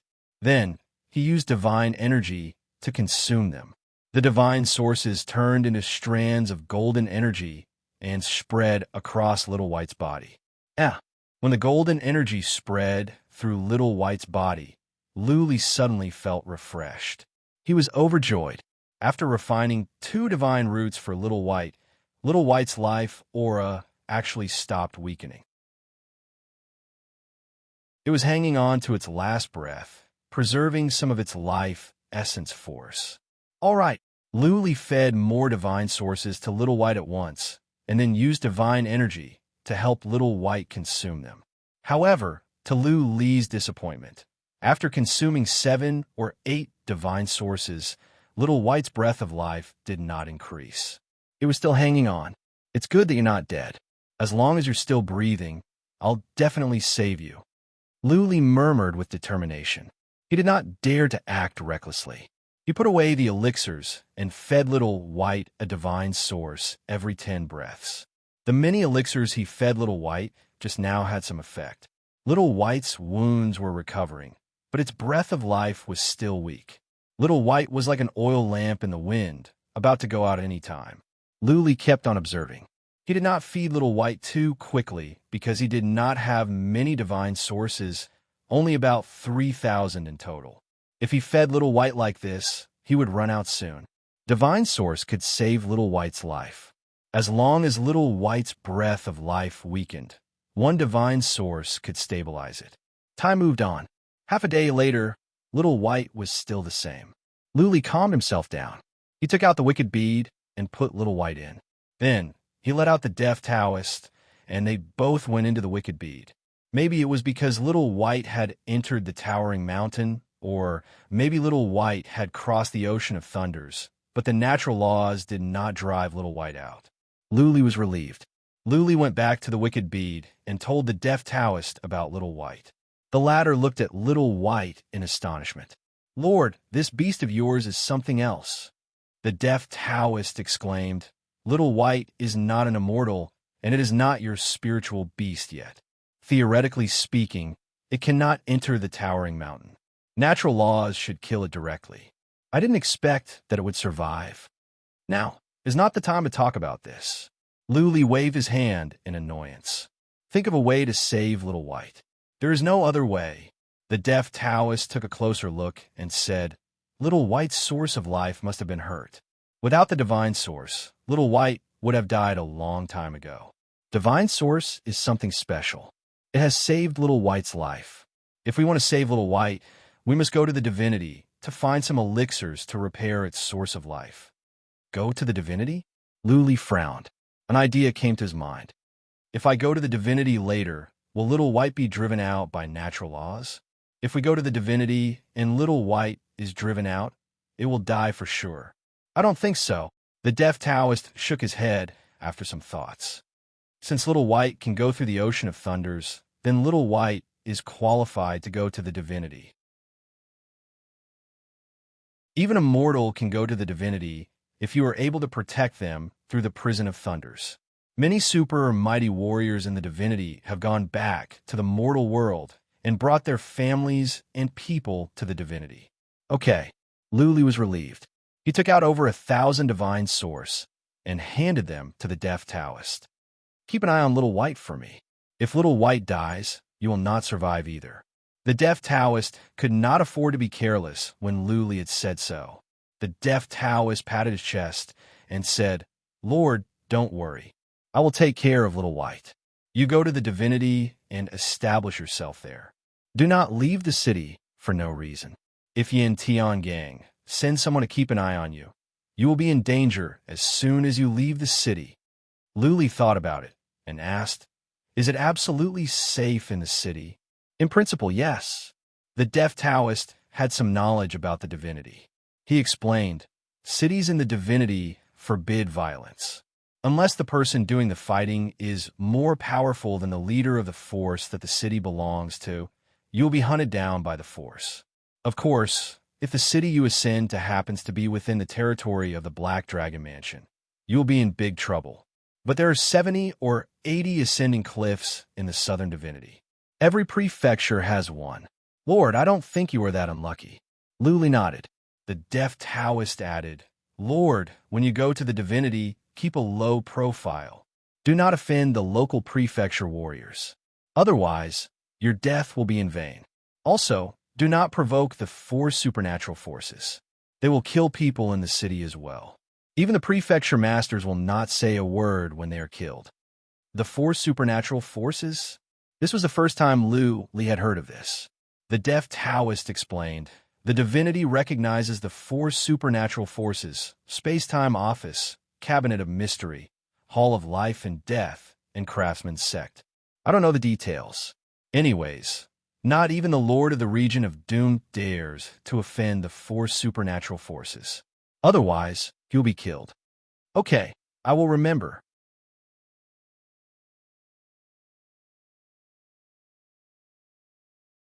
Chapter 1206. Southern Divinity, Azure Flame Manor, Ascension Cliff. Every prefecture in the divinity had an ascension cliff. Azure Flame Manor's ascension cliff was by the sea. This cliff was quite high, tens of thousands of meters high. It protruded out like an eagle's beak, as if it was floating in the air. The seawater below was tumbling. The waves hit the cliff with a deafening sound. The wind was raging on the cliff. A timid person wouldn't dare to stand on the cliff in case they were blown off. There were more people on the cliff. There were more than 30 of them. Some of them were very strange. For example, there was a green-skinned man with 3 eyes. He looked like a monster. Other than these 3, the rest sat on one side. The other 3 sat on the other side. The 3 of them wore dark blue divine armors. Their faces were cold, and their expressions were like 10,000-year-old ice. They looked like middle-aged men, but they were very old. They seemed to be the same age as the cliff. The other 30 or so people had very rich expressions. Their eyes were full of curiosity and excitement. They looked around carefully as if it was their first time in the divinity. There was a huge altar in the middle of the crowd. The altar was very old, and there were faint cracks on it. It was unknown if the altar could still be used. Buzzing at this moment, the altar suddenly flashed with light. It didn't release a boundless golden light, but there was a faint light flowing on the patterns inside. A simple and vast aura spread out from the altar. Someone new ascended, someone said excitedly. However, a cultivator in blue, godly armor snorted coldly, and that person immediately shut his mouth, not daring to say anything more. Buzzing, the light inside the altar dimmed. A figure condensed inside. It was a white-haired young man in blue robes. Divinity! The young man opened his eyes and said. He couldn't suppress the excitement in his eyes. Anyone who finally ascended to the divinity after working hard for many years would find it hard to control themselves. Such rich celestial chi. Such an ancient energy. The young man sensed for a while and murmured softly again. However, before he could finish lamenting, a cold voice sounded and attracted his attention. Go over there and sit cross-legged. Wait for the oracle to receive you. The white-haired young man was Luli. He came to his senses and cupped his fist to the blue-armored warrior with respect. Then he walked to the corner of the crowd and sat down with his legs crossed. The deaf Taoist had warned Luli to keep a low profile in the divinity. Naturally, Luli understood the gravity of the situation. His aura was restrained, and he looked like an ordinary person. However, no matter how low-key Luli was, he still caught many people's attention because Luli was so young. There were more than 30 people sitting here. Many of them looked young, but they were much older than Luli. The youngest one should be in his 70s or 80s. Hey, white hair, how old are you this year? A strong man near Luli couldn't help but ask in the ancient language. This was the common language in the divinity. Even though it was not standard, Luli could understand. Shut up. Anyone who dares to make noise will be thrown into the sea of vicissitudes. There are many wild beasts down there. Don't blame us if you die. A warrior in blue armor glanced over coldly. Luli and the others looked at him as well. Everyone felt their souls were frozen. They kept quiet out of fear, and no one dared to say another word. The strong man was not convinced. That being said, they had just arrived. Who would dare to be arrogant? All of them had just become immortals. The 3 blue-armored warriors were strong. They must have become immortals for many years. Luli sat with his legs crossed, keeping a low profile. He dared not to say anything. He looked around quietly. He wanted to check on Little White, but he did not dare to take out the wicked bead. If the 3 blue-armored warriors found out and took the wicked bead, he would lose his life here. The space in the divinity is stable. I feel there's a mysterious force that is restraining us. Can't we fly in the divinity? Luli was surprised. Just now, when he was walking slowly, he did not pay much attention. It was only when he moved his arms and body that he noticed the problem. But he did not dare to try flying. He sat quietly. 2 hours later, the altar glowed again. Another person ascended. Luli looked around. There were all kinds of people. He even noticed some of them had the energy of beasts. Luli thought to himself, it seemed that there were many mortal universes. It was just that those universes were not connected to the 9 universes. Otherwise, there was no other explanation for the immortals that ascended. Clearly, those people had just ascended. If there were not enough mortal universes, how could so many immortals ascend at the same time? The deaf Taoist said that there were 70 or 80 ascending cliffs at the southern divinity. If so, there must be hundreds of ascending cliffs in the entire divinity. People ascended all the time. It was not hard to imagine how many mortal universes there were. Buzzing, an hour later, another person ascended. This time, it was a handsome young man with a pair of wings on his back. Ha ha ha ha. As soon as he ascended, he raised his head and laughed. He kept mumbling something. Nobody knew what he was talking about. All in all, he was arrogant. Shut up, a blue-armored warrior shouted. But Luli could not tell if that handsome young man could not understand the language of the divinity or he was being too arrogant. He ignored the blue-armored warrior and continued to laugh. He spread his wings and was about to fly up. Luli saw that the handsome young man flapped his wings, but could only reach a height of 10 feet. He wanted to go higher, but could not. He must have been suppressed by a strong force. Courting death. The blue-armored warrior that spoke was enraged. He took out a blood-red stick and swung it at the handsome young man. Bang! The blue-armored warrior was so fast that all Luli could see was a blur. Then, that handsome young man was smashed away. The young man was smashed off the ascending cliff. Blood came out, and one of his wings was broken. The young man let out a blood-curdling scream. Unable to stabilize his body in midair, he fell heavily to the ground. Roar, roar. Before the young man fell into the ocean, he heard an earth-shattering roar. A surge of horrifying energy spread out. A beast's head dashed out and swallowed the handsome young man. Then, the beast disappeared into the ocean. From beginning to end, the handsome young man did not even have the strength to fight back. Like a weak scholar, he was killed easily. Hiss, hiss. Luli and the others saw this with psychic power as well. They looked at each other in dismay, their faces clouded. The handsome young man had gone through so much to become an immortal. He was killed right after he ascended. He would not be able to rest in peace. Lord, you must keep a low profile in the divinity. Do not offend the local prefecture warriors. Otherwise, your death will be in vain. Luli remembered the deaf Taoist's warning. He felt lucky that he had chosen to keep a low profile. Otherwise, if he was killed as soon as he arrived at the divinity, Jiang Qiling by Xia Shuang, and the others would seek their own deaths and follow him here. Divinity.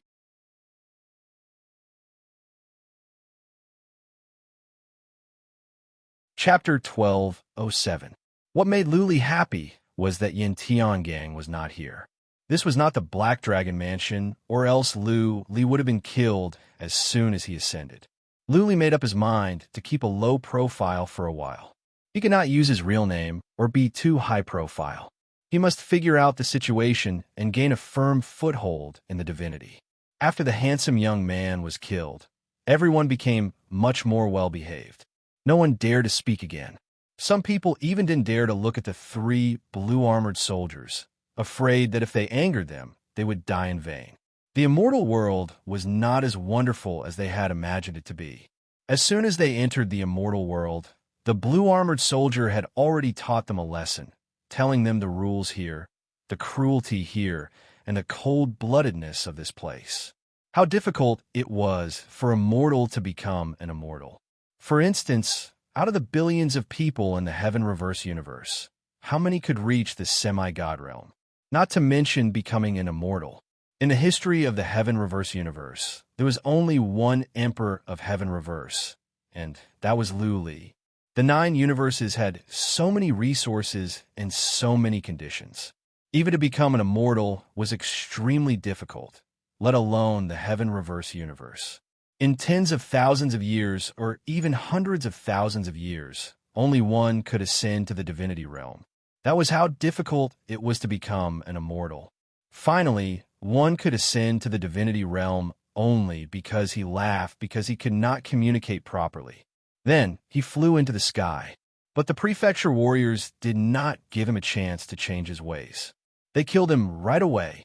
That pretty young man was wrong. But the prefecture warriors here were too heartless and cruel. They did not attack Luli first, nor did they break the law knowingly. Keep a low profile, keep a low profile. Luli told himself that he must tread on thin ice in the divinity. He had to play dumb before he knew the situation. He was not afraid of trouble, but he did not want to die without knowing the reason. Buzzing, more and more people ascended. Half a day later, there were over 70 people sitting around Luli. It was getting dark. A blood moon rose in the western sky. This was a real blood moon, and it emitted a bewitching red light, illuminating the entire land and the distant sea with a bewitching red light. Coupled with the desolate and ancient aura of the god realm, it gave people a different feeling. The divinity, gazing into the ocean, Luli exclaimed to himself, how many years had this land existed? How many people had ascended to the divine world?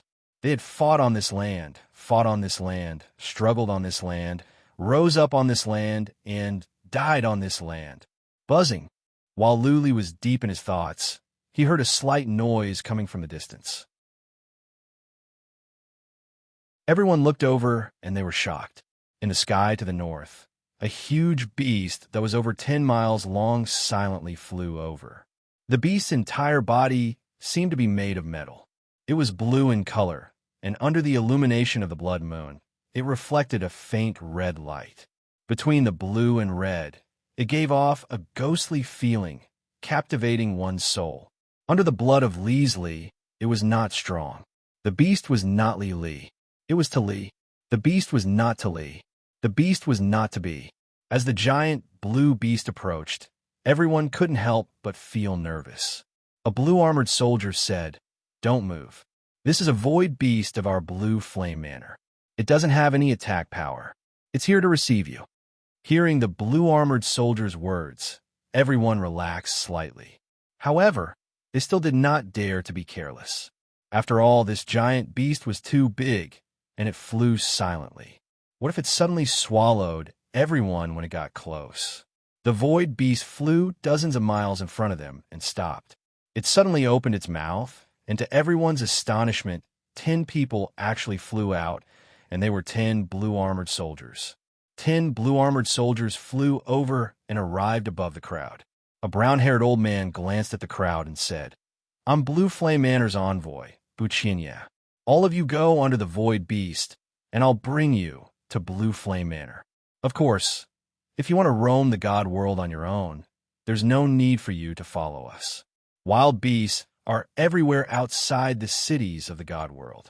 Let me remind you, even the weakest, desolate beast can easily tear you apart. That's all I have to say. Make your choice." They looked at each other. None of them dared to take the risk, especially Lee and the others.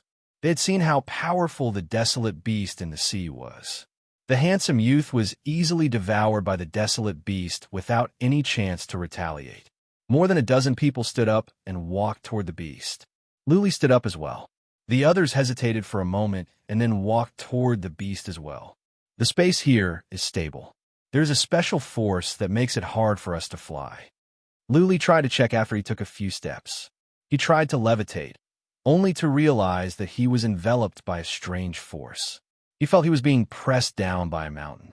What was strange was that as long as his feet were on the ground, the force would not appear.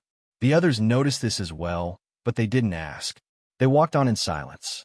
The 10 blue-armored soldiers followed them slowly in midair. Their expressions were as cold as ice. They were like cold-blooded beasts.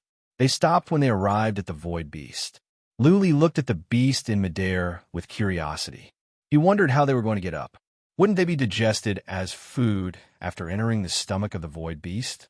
"Don't resist," Buchinya from Blue Flame Manor said coldly. Then a ray of blue light came out from the void beast. A door opened in its belly. A ray of blue light poured down and enveloped everyone. Luli and the others were taken aback. Enveloped by the blue light, they all levitated up. A force of attraction enveloped them and pulled them toward the door. Someone was worried that it was a trap. They struggled to resist the attraction force. Buchinya threw them a cold glance and said, "If you continue to resist, you will have to explore the divinity on your own." Luli did not resist because he didn't feel any danger. The beast of the void was not intimidating. It was more like an iron-armored ship. Luli was not worried that Buchinya and the others would trap and kill them. The 3 blue-armored soldiers at the ascending cliff were more than enough to kill them. Buzzing. After they were sucked into the door, Luli saw a white glare. He found himself in a hall. The hall was spacious and empty. Groups of people gathered here. There should be more than 1,000. There were all kinds of people. Clearly, they had just ascended. Buzzing. A door in the hall glowed. Buchinya and the others walked in. Buchinya took a look. Some people were talking, but they all quieted down. "We have accomplished our mission. We are about to set off for the mountain of vicissitudes."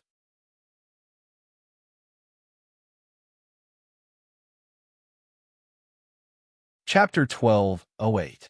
On the vast land, the crimson glow of the blood moon illuminated the land, making the desolate land even colder and more desolate. A giant beast was flying silently. This giant beast's entire body was blue, and it exuded a metallic texture. Under the glow of the blood moon, the blue and red glow formed a halo, which was breathtaking. The beast was fast. If Luli were outside, he would have been frightened. The beast could cover 3,000 miles in the time for one breath, much faster than Luli. Luli was in the belly of the beast. But the inside of the beast of the void was different. Luli did not feel like he was in the belly of the beast. Instead, he felt he was sitting in a castle. There was no tremor in the beast of the void. Luli had been in the beast of the void for 5 or 6 days. Through Bu Chinya's explanation and some other immortals who knew something about the divinity, Luli had gained a basic understanding of the divinity. The newly ascended immortals enjoyed a low status in the divinity. The divinity was dangerous. 9 out of 10 would die in the wild beasts outside the cities in the divinity. Regular immortals would not survive in the wild beasts outside the cities in the divinity. Therefore, Buchinia gave them 3 choices. As a matter of fact, there were only 2. One was to serve at the Vicissitude House, earn divine sources, and become a citizen of the Vicissitude House. The second was to join the Vicissitude House. Most people gave up on the idea of joining the Vicissitude House when they learned the details. To join the Vicissitude House, they had to be a servant for 1,000 years. In other words, they had to be a slave of the Vicissitude House for 1,000 years. During the 1,000 years, if they could not improve their abilities, they would not be qualified to become a prefecture warrior. They would have to remain as a servant. Servants were servants of the gods. Naturally, they had to do the work of a servant. If the master was not satisfied, the master could beat, scold, or torture them to death. They were immortals who had just ascended. In the mortal world, they were at the peak. How could they be willing to be slaves? How could they put their lives in someone else's hands? Therefore, they had only one choice, to serve at the mountain of vicissitude for a year. After becoming a citizen, one would be able to move about freely and roam the city. Those who could ascend to become gods were all intelligent and quick-witted people. Before figuring out the situation clearly, serving in the Pale Flame Mountain Range for a year was the best choice. A year's time wasn't a long time. It was just enough time for him to familiarize himself with the situation in the immortal world, adapt to life there, and have a plan for his future development in the immortal world. There were more than 1,000 people in the hall. Apart from Lu Li and the others were brought here from the ascending cliff of nearby prefectures. The southern prefectures of the divine world seemed to have an agreement that every prefecture would receive new people for a certain period of time. This way, there would be a constant flow of new people. Lu Li had been sitting in a corner. He seemed to be resting, but in fact, he had been eavesdropping on the new immortals in the hall. Some of them had ancestors who had come to the divine realm before, or were in the divine realm right now. They had some understanding of the divine world. They knew a lot about the divine world. The immortal world was divided into various prefectures, and the prefectures were the most powerful forces within the prefectures. The prefectures had the most powerful forces, a large number of prefectures, and the best resources. That being said, there were many other forces and sects in the prefectures, as well as some hidden branches. Some sects were developing quietly instead of contending for hegemony. The overall situation was complicated. The average immortals did not know the details. One thing was for sure. The 4 forces mentioned by the deaf Taoist were powerful. Over the past few days, Lu Li had heard the names of the 4 forces for more than 100 times. Space-Time Office, Craftsman's Sect, Cabinet of Mystery, and Hall of Life and Death. The 4 forces were supreme forces that ruled over all prefectures. They were the most powerful forces in the divinity. Even a prefecture master that offended the 4 forces would be destroyed in an instant. Lu Li heard something that interested him. Space-Time Office controlled space and time. As long as one had enough divine sources, the Space-Time Office could send one anywhere. In other words, as long as Lu Li had enough divine sources, he could go to Space-Time Office and ask them to send him back to the mortal world, to the Earth Wasteland universe. Of course, To go back to the mortal world, the price would be high. The divine sources would be exorbitant. Even the almighty beings of the God world would not be able to support such a huge expenditure unless one could reach the strength of the super almighty beings of the God world. The realms and the divinity were vague, which confused Luli. In the heaven reverse universe, there was a clear hierarchy. But after reaching the immortal realm, there was no such thing. The only standard to distinguish one's strength in the God realm was the God list.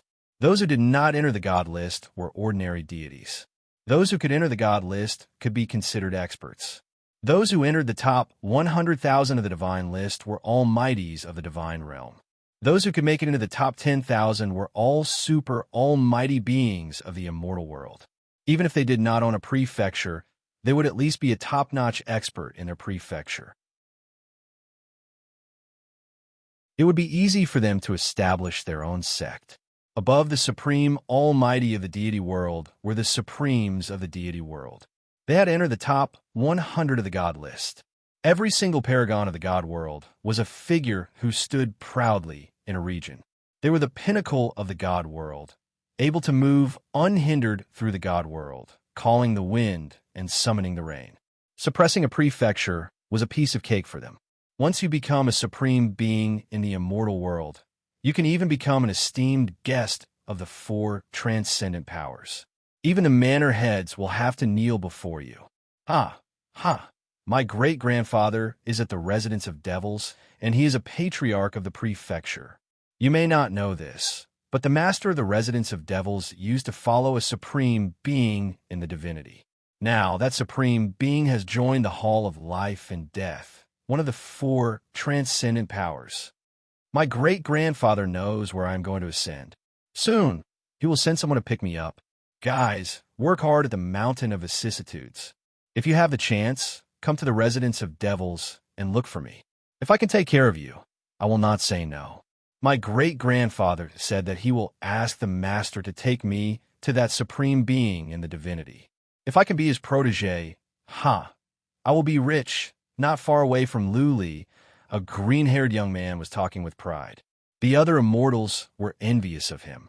The green-haired young man was arrogant, and he might be bragging. However, with his ancestor in the divinity, the green-haired young man's future would be easier. He would not have to worry about death at any time. Supreme being in the divinity?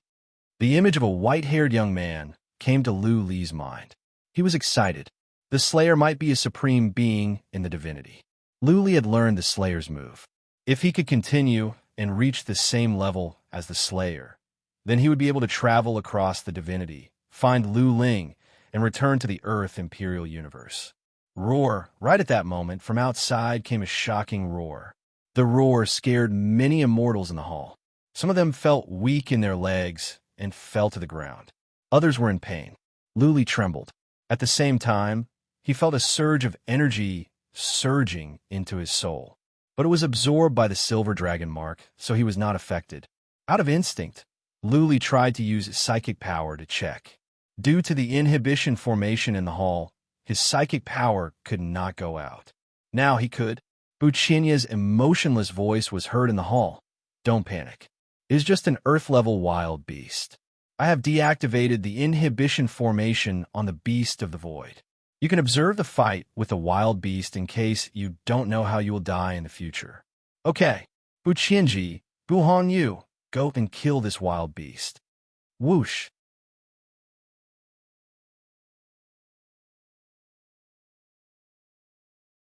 Chapter 1209. They used psychic power to check where the two warriors were and saw something horrifying.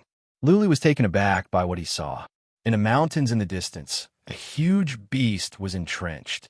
If the beast did not move, it would be no different from a mountain. In the 9 universes, a beast of 1 or 2,000 feet would be the limit. Even the dragon demon was only 2,000 feet long. The beast in front of them was 1,000 feet long and hundreds of feet tall. It was no different from a mountain.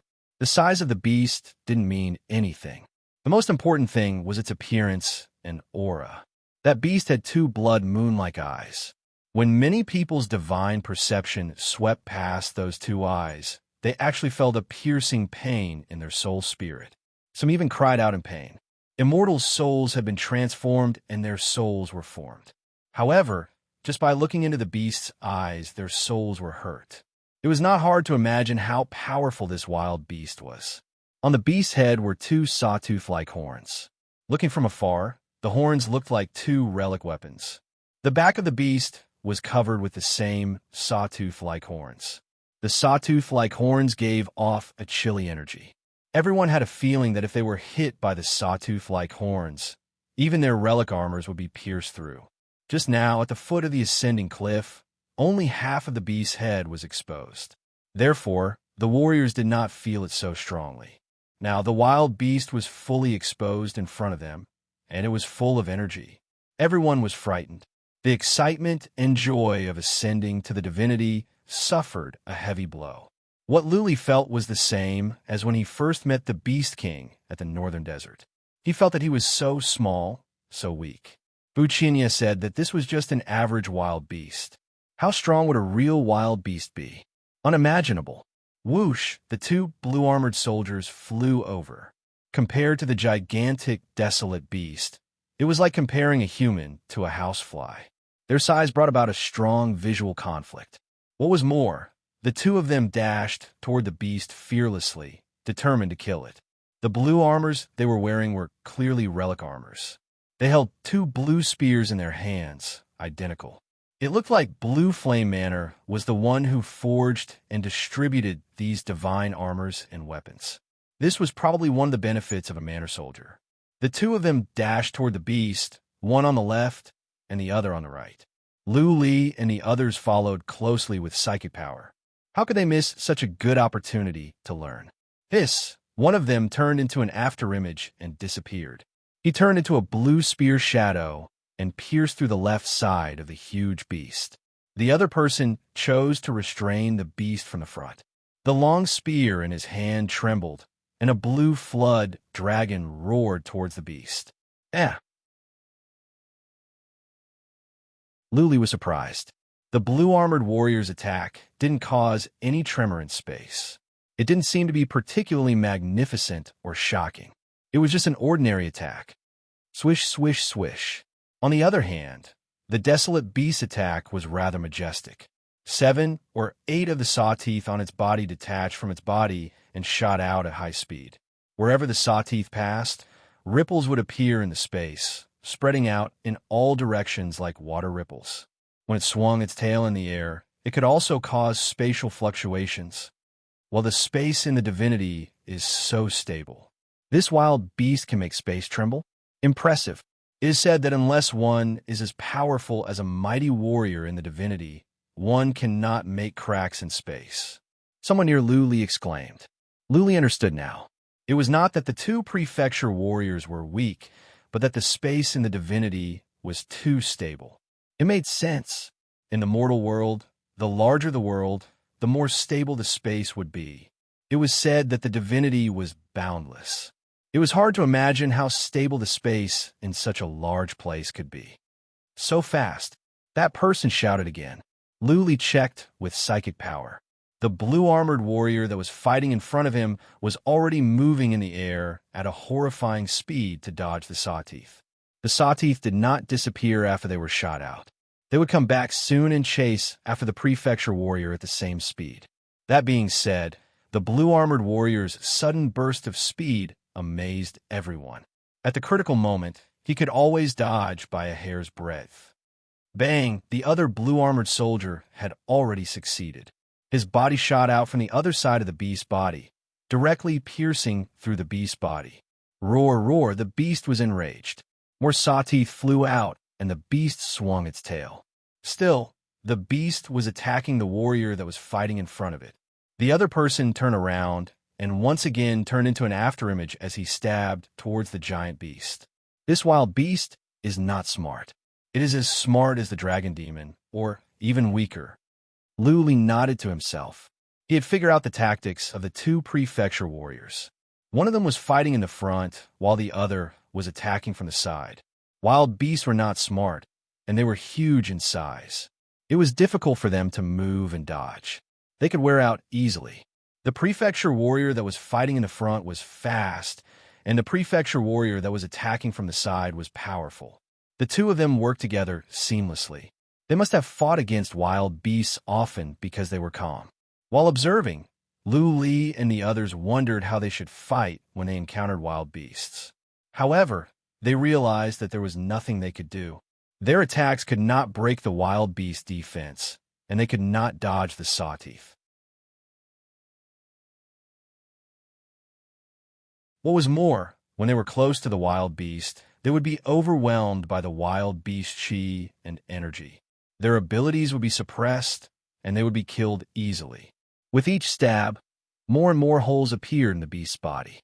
Blood had gathered into a river in the valley. In a fit of rage, the beast's tail flattened many mountains, turning the battlefield into a mess. Boom! After an hour, the huge, desolate beast fell to the ground, having been ground to death.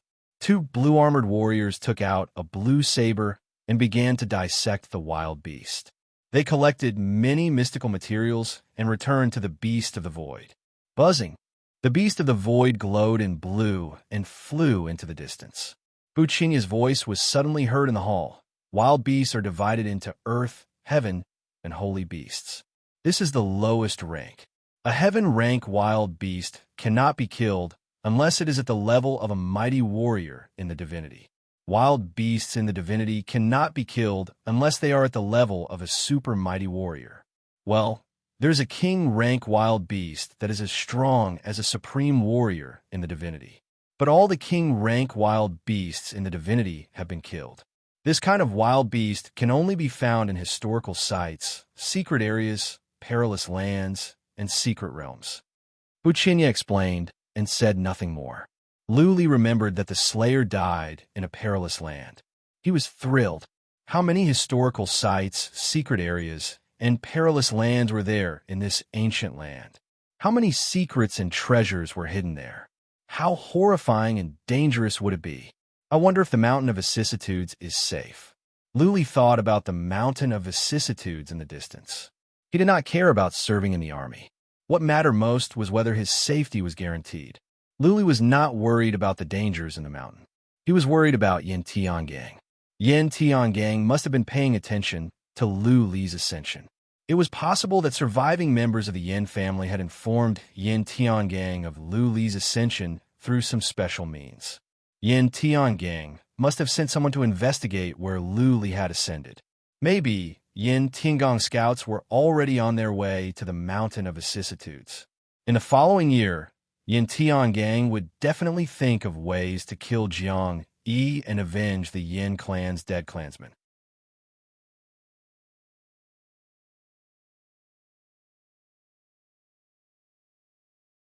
Chapter 12:10. In the next 10 days, they ran into more Earth-level wild beasts. Every time, Buchinya would stop the beast of the void and send the two prefecture warriors to fight. The following battles were not worth watching. The two warriors used the same method to kill the wild beasts. One would distract the wild beast from the front, and the other would launch a surprise attack from the side. The wild beasts were not intelligent. The prefecture warrior who would distract the wild beast from the front was fast, and the surprise attack from the side was strong. The cooperation between the two was always successful. They could kill the wild beasts easily. Half a month passed in the blink of an eye. The beast of the void arrived at a huge mountain range and stopped. Buchinya's voice resounded in the hall. All of you get out. This is the last chance for you to choose. If you want to explore the divine world, you can leave later. After you enter the Mountain of Vicissitudes, you must serve for a year. A door in the hall was opened slowly. They came out one by one. When Lu Li stepped out, he found himself in midair. A strange force enveloped him and made him fall down quickly. He tried to steady himself and fight against that strange force. Even so, he was falling fast. Lu Li stabilized himself so that he would not fall on his face. Wow! Shouts of surprise came from all around. Lu Li suddenly looked back and saw something that shocked him to the core. In the distance was a huge mountain. The peak of the mountain was so high that it reached the clouds. That was not surprising. What was shocking was that outside the mountain, there were purple thunderbolts falling from the sky to the ground. The thunderbolts did not vanish in a flash. They were there all the time. They were like huge chains of thunderbolts, connecting the sky and the earth and surrounding the mountain. This is the chain of thunderbolts. An immortal who knew the divinity explained. This must be built by a super warrior in the divinity to protect the mountain of vicissitudes and to prevent outsiders from entering. There must be some treasures in the mountain of vicissitudes. Otherwise, why would such a powerful formation be built? The thunderbolts are horrifying. They must be hundreds or thousands of times stronger than the strongest thunderbolts in our world. If we get hit, I'm afraid we'll be smashed to pieces, right? Hee, let alone you. Even the mighty beings of the immortal world wouldn't dare to barge in. This was built by the super experts of the Blue Flame Manor. Many people were very excited and curious. After all, this was the place they would be staying in for a year. It was also the first place they would be staying in since they came to the immortal world. Luli had always been a man of few words and never talked to others. At the moment, he was standing there in a low profile. He also wore a black cloak to cover his white hair and most of his face. After all, white hair was too conspicuous. Whoosh, the void beast in the sky opened its mouth, and Buchinia flew down with the 9 blue-armored prefecture guards. He arrived in front of the crowd and glanced at them coldly. Since no one wants to leave, then follow me in. He silently led the team towards the mountain range in the distance, and the others quickly followed. The closer they got to the mountain range, the more oppressive they felt, and many people's breathing quickened. Luli was getting closer and closer to the purple thunderbolts as well. He felt his hair was standing on end. He sensed a fatal danger in his soul, telling him to stay away from those thunderbolts. When they were about 300 feet away from the thunderbolts, some of them felt weak in their legs. There would be one thunderbolt every 30 feet. Theoretically speaking, they should be able to walk through the gaps between the thunderbolts. However, none of them dared to do so. They all knew that they would die if they did so. Wheel of Devastation. Buchinia stopped at this moment. He took out a wheel and threw it into the sky. The wheel grew in size and turned into a huge wheel with a radius of 2 miles. The roulette flew towards the lightning and blocked dozens of lightning bolts in front of it. Dozens of purple lightning bolts struck the roulette and were silently absorbed by the roulette. Let's go. Buchinia waved his hand and took the lead. The others held their breaths and followed him. Seeing that Buchinia had gone through the chains of thunder, the others hurried to catch up. Luli was in the middle of the team. After he went through the chains of thunder, he saw a glare. The view in front of him changed completely. He was in a huge valley. There must be a teleportation formation in the chains of thunder. Otherwise, I cannot have arrived here so quickly. Luli thought to himself. He looked around and realized that the valley should be in the middle of the mountains. The chains of thunder were hanging down from the sky. They were at least 3,000 miles away. If they were not teleported here, how could they have arrived here in one step? The valley was large. Surrounding it were mountains that reached the clouds. Around the valley were caves that must have been dug out by humans. There were also some castles in the valley. Teams of blue-armored warriors were walking around. There were also immortals walking in and out of the castles. The arrival of Lu Li and the others did not attract much attention. Usually, people just threw them a glance and then ignored them. Whoosh, from the distance came a team of blue-armored warriors. The one at the front was strong and dignified. He was wearing a blue armor, but there was a mark of a sharp blade on his chest. Buchinia and the others put on solemn expressions. When the team arrived, Buchinia and the other 9 bowed and said, "Greetings, Commander Yi. We have been ordered to pick up the newcomers and serve here." "Good. Thank you, Guide Bu." Commander Yi nodded. He waved his hand and said, "Go and have some rest." A blue-armored warrior led Buchinia and the others to a castle. Commander Yi glared at Lu Li and the others coldly and said, "I am Yi Guangyao, and I am the commander here. You must keep everything I say in mind. Don't blame me if you die." Everyone listened carefully. They had to be humble when they were under the eaves. If they offended prefecture warriors, their deaths would be in vain. Pointing to the cave in the distance, Commander Yi said, Before you're allowed to leave the mountain of vicissitudes, you can only walk in the valley of vicissitudes and in the mines. If you dare to trespass into other areas, you will be killed. Secondly, you are not allowed to use force in the valley of vicissitudes. You must report everything. Those who use force without permission, you will be killed. Thirdly, you must hand in all the spring gold you find. Those who hide it will be killed. Fourthly, you must hand in 10 pieces of spring gold every month. If you cannot complete the task, your service time will be extended by 1 year. Those who do not agree, you will be killed. Commander Yi uttered the word killed 4 times in a row. Everyone's heart skipped a beat. The last point made many people's faces clouded. Every month, they had to hand in 10 pieces of spring gold. If they could not, their service time would be extended by 1 year. If they could not hand in the spring gold, wouldn't they have to serve here for the rest of their lives? So, spring gold is not easy to find. Luli looked at the warriors in the distance who were in a hurry, listless, and even numb. There was no spirit in their eyes, and there was no spirit in them. They must have served here for many years. It was possible that they could not complete the task. Could this year of service be a trap?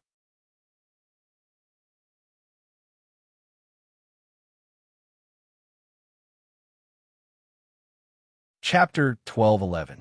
1,000 people lived in a huge castle. Each of them was given a small room of less than 10 square feet.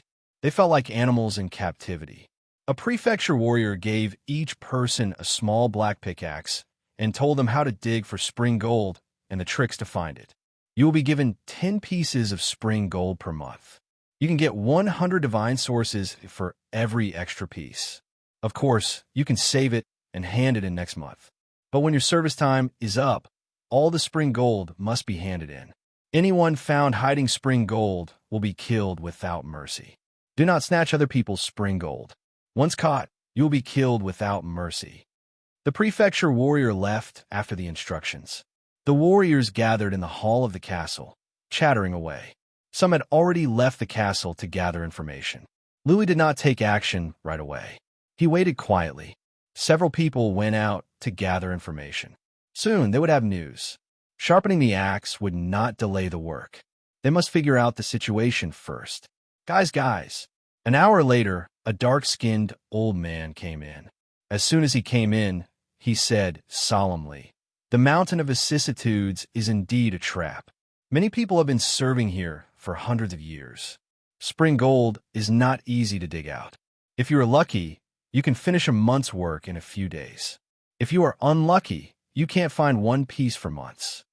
Lu Li and the others felt their hearts weighed down. If they could not find 1 piece for months, wouldn't they be serving here indefinitely? The vicissitudes house had a good plan. They wanted the newly ascended immortals to do hard labor for them for free. Also, be careful, the old man warned. It is true that we cannot use force in the valley of vicissitudes. But the mines are deep. Some of them are tens of millions of feet underground.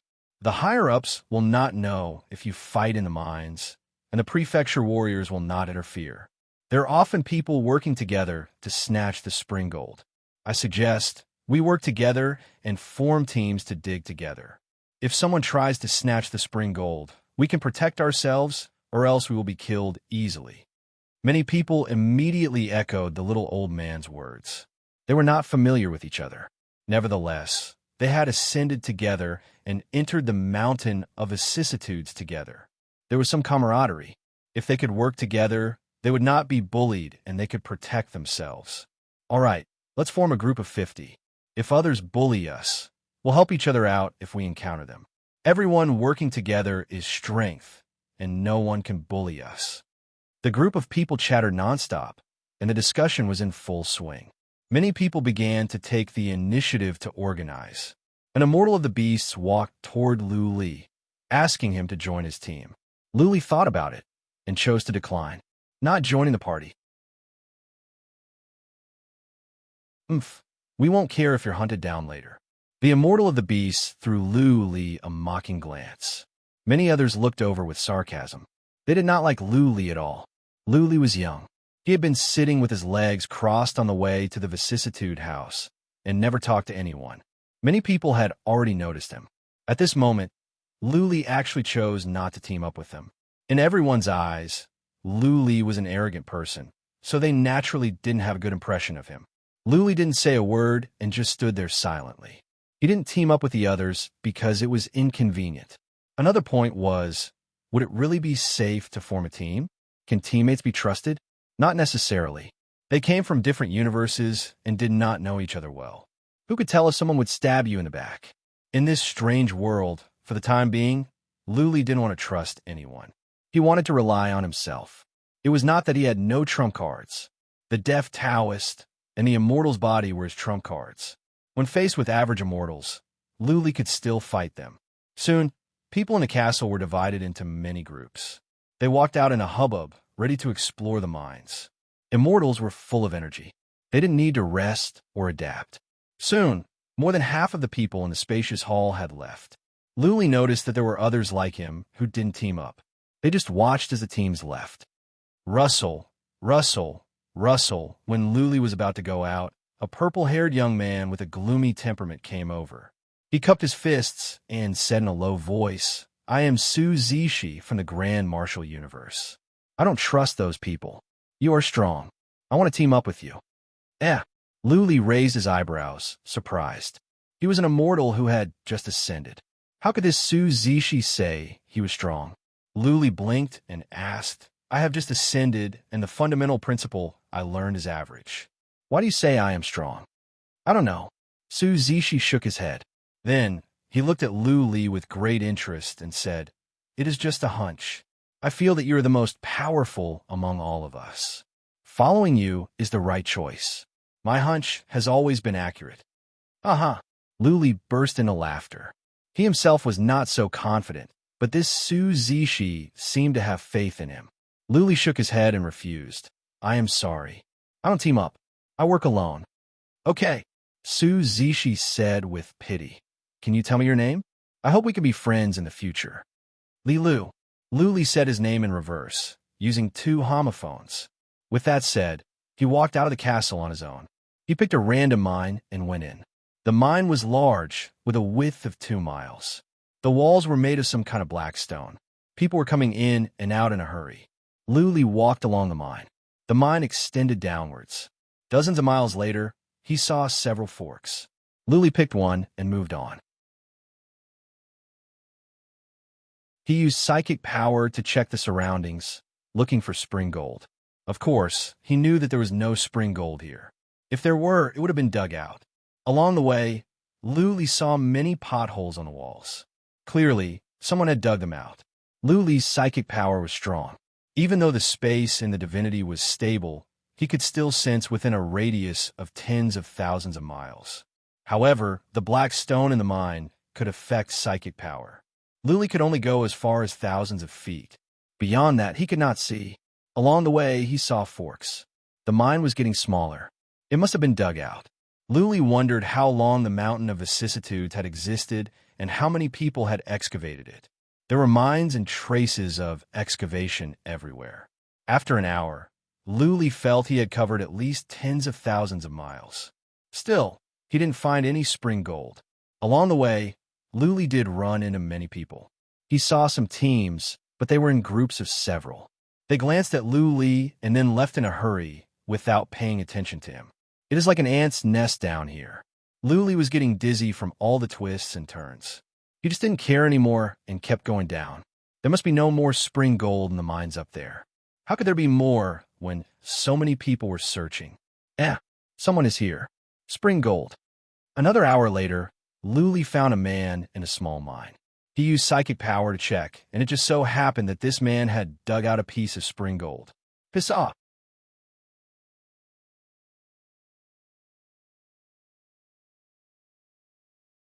Chapter 12:12. Luli did not have the thought of robbing others of spring gold, but he did not like the man's tone. After the time for one breath, Luli decided to keep a low profile and walked into the distance. The divinity was full of powerful immortals.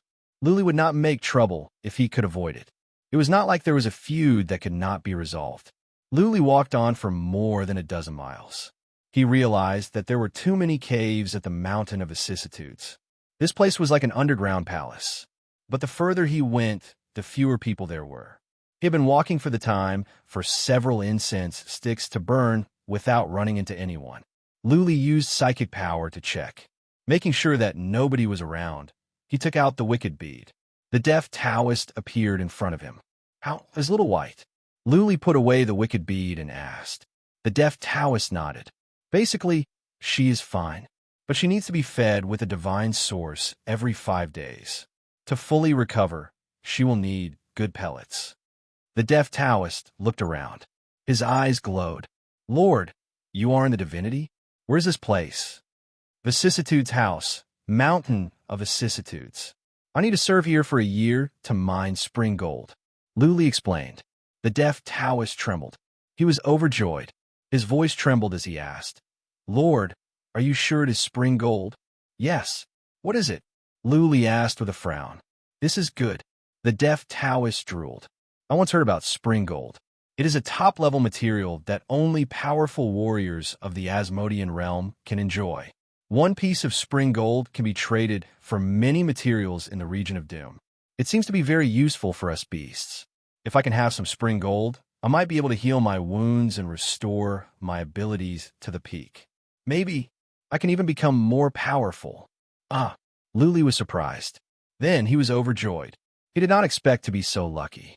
Luli asked at once, "Deaf Taoist, how powerful will you be when you are at the peak? Can you be compared to warriors on the list?" "Of course not." The deaf Taoist rolled his eyes. "Lord, do you think it is so easy to get on the list? There are billions of immortals in the divinity, but there are only 1 million on the list. Only powerful immortals can make it on the list. If he joined any prefectural army, he would be a commander-level expert. My combat power isn't too strong at its peak, but shouldn't be a problem to deal with ordinary deities." "Commander? Is Commander Yeath an expert on the divine list?" Luli thought to himself. Commander Yi was horrifying. Even warriors on the list were so strong. How strong would Yin Tiangang be? It was unimaginable. If he was targeted by Yin Tiangang, he would probably be killed instantly. There would be no chance for him to survive. Let's go find the Qingyang gold." Luli waved his hand and led the deaf Taoist forward. First, they would find a piece of spring gold to see if the deaf Taoist could consume it. If he could recover his peak strength, he would be very safe in the mine, and he would not be afraid of other gods killing him. Commander Yi said that he couldn't keep Qingyang gold for himself, but he didn't say that he couldn't refine it, right? Perhaps even ordinary gods wouldn't be able to refine it. Otherwise, Commander Yi would have clearly stated that it wasn't allowed. They hurried on. Soon, they ran into a team. Lu Li and the deaf Taoist stood on the side, keeping a low profile. That team threw them a glance, but did not pay any attention. Along the way, the deaf Taoist's psychic power was stronger than Lu Li's. He could see more than 2 miles into the walls. What frustrated them was that they had been running for 2 hours and they had covered a long distance. Yet, they did not find one piece of spring gold. "How about we find a small mine and dig our way in?" In many places, Luli found that there were people digging in and opening up new tunnels. After all, those tunnels were dug by the old warriors. Even if there was spring gold, it would have been taken away. "Sure," the deaf Taoist agreed. They searched around and found a remote tunnel. They snuck in and blocked the tunnel with rocks. Bang! At the depth of the mine, Luli picked up the pickaxe given to him by prefecture warriors and smashed at a black rock. With a muffled sound, a piece of black rock was dug out. Not bad. The black rock was not particularly hard. Otherwise, Luli would not know what to do. He threw the pickaxe to the deaf Taoist and said, "Go ahead. I will cultivate." "Okay." The deaf Taoist nodded, but said nothing. He was Lu Li's spiritual beast, a slave. How could he disobey Lu Li's orders? Bang, bang, bang. The deaf Taoist picked up the pickaxe and dug quickly. The rocks were dug out and smashed into dust. Lu Li sat in a corner and took out the wicked bead to check on Little White. Making sure that Little White was fine, he began to cultivate. He had learned the fundamental principle of wind, but he had not mastered it completely. During the last few months before he ascended to the immortal world, he had been with the others and did not have the time to stabilize his realm. Now that he had the time, it was a good chance for him to do so. The deaf Taoist was digging fast. He did not dig out a large tunnel, only one with a width of 2 to 3 feet. The deaf Taoist was strong. He wielded the pickaxe like a windmill. In a time for 3 incense sticks to burn, he had dug out a depth of more than 1,000 feet. It was a pity that there was not one piece of spring gold. That being said, if he could find spring gold just by digging out a tunnel of more than 1,000 feet, then the task would be easy. Luli observed for a while and decided to leave the deaf Taoist alone. He would cultivate and let the deaf Taoist dig by himself. This was the reason why Luli didn't form a team. Since he had free labor, why not use it? It was a pity that there was only one pickaxe, and the immortal's body was too frightening to be spotted. Otherwise, Luli would have let the immortal's body out as well. Half a day later, not one piece of spring gold was found. The tunnel had been dug for dozens of miles. The deaf Taoist did not give up. He kept on digging. "Lord, I have found it." A day later, the deaf Taoist's joyful voice echoed in the tunnel. Luli opened his eyes and flew over. When he reached the deaf Taoist, he saw a piece of metal the size of a palm in the deaf Taoist's hand at once. "This is spring gold." This palm-sized piece of rock was the same as the spring gold the prefecture warrior showed them. It was golden in color, and there seemed to be colorful airflows flowing in it. It gave people a comfortable feeling. One look, and Luli could tell that it was a piece of treasure. "Try and see if you can consume it. I will be your protector." Luli waved his hand. The deaf Taoist sat down in excitement. Luli stayed next to the deaf Taoist and used psychic power to check the surroundings at all times. Spring gold belonged to the vicissitude house. All spring gold must be handed over.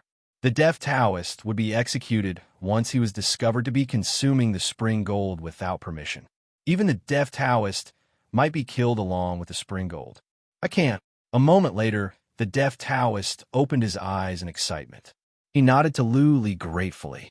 "Lord, please protect me. I will finish in 2 hours at most."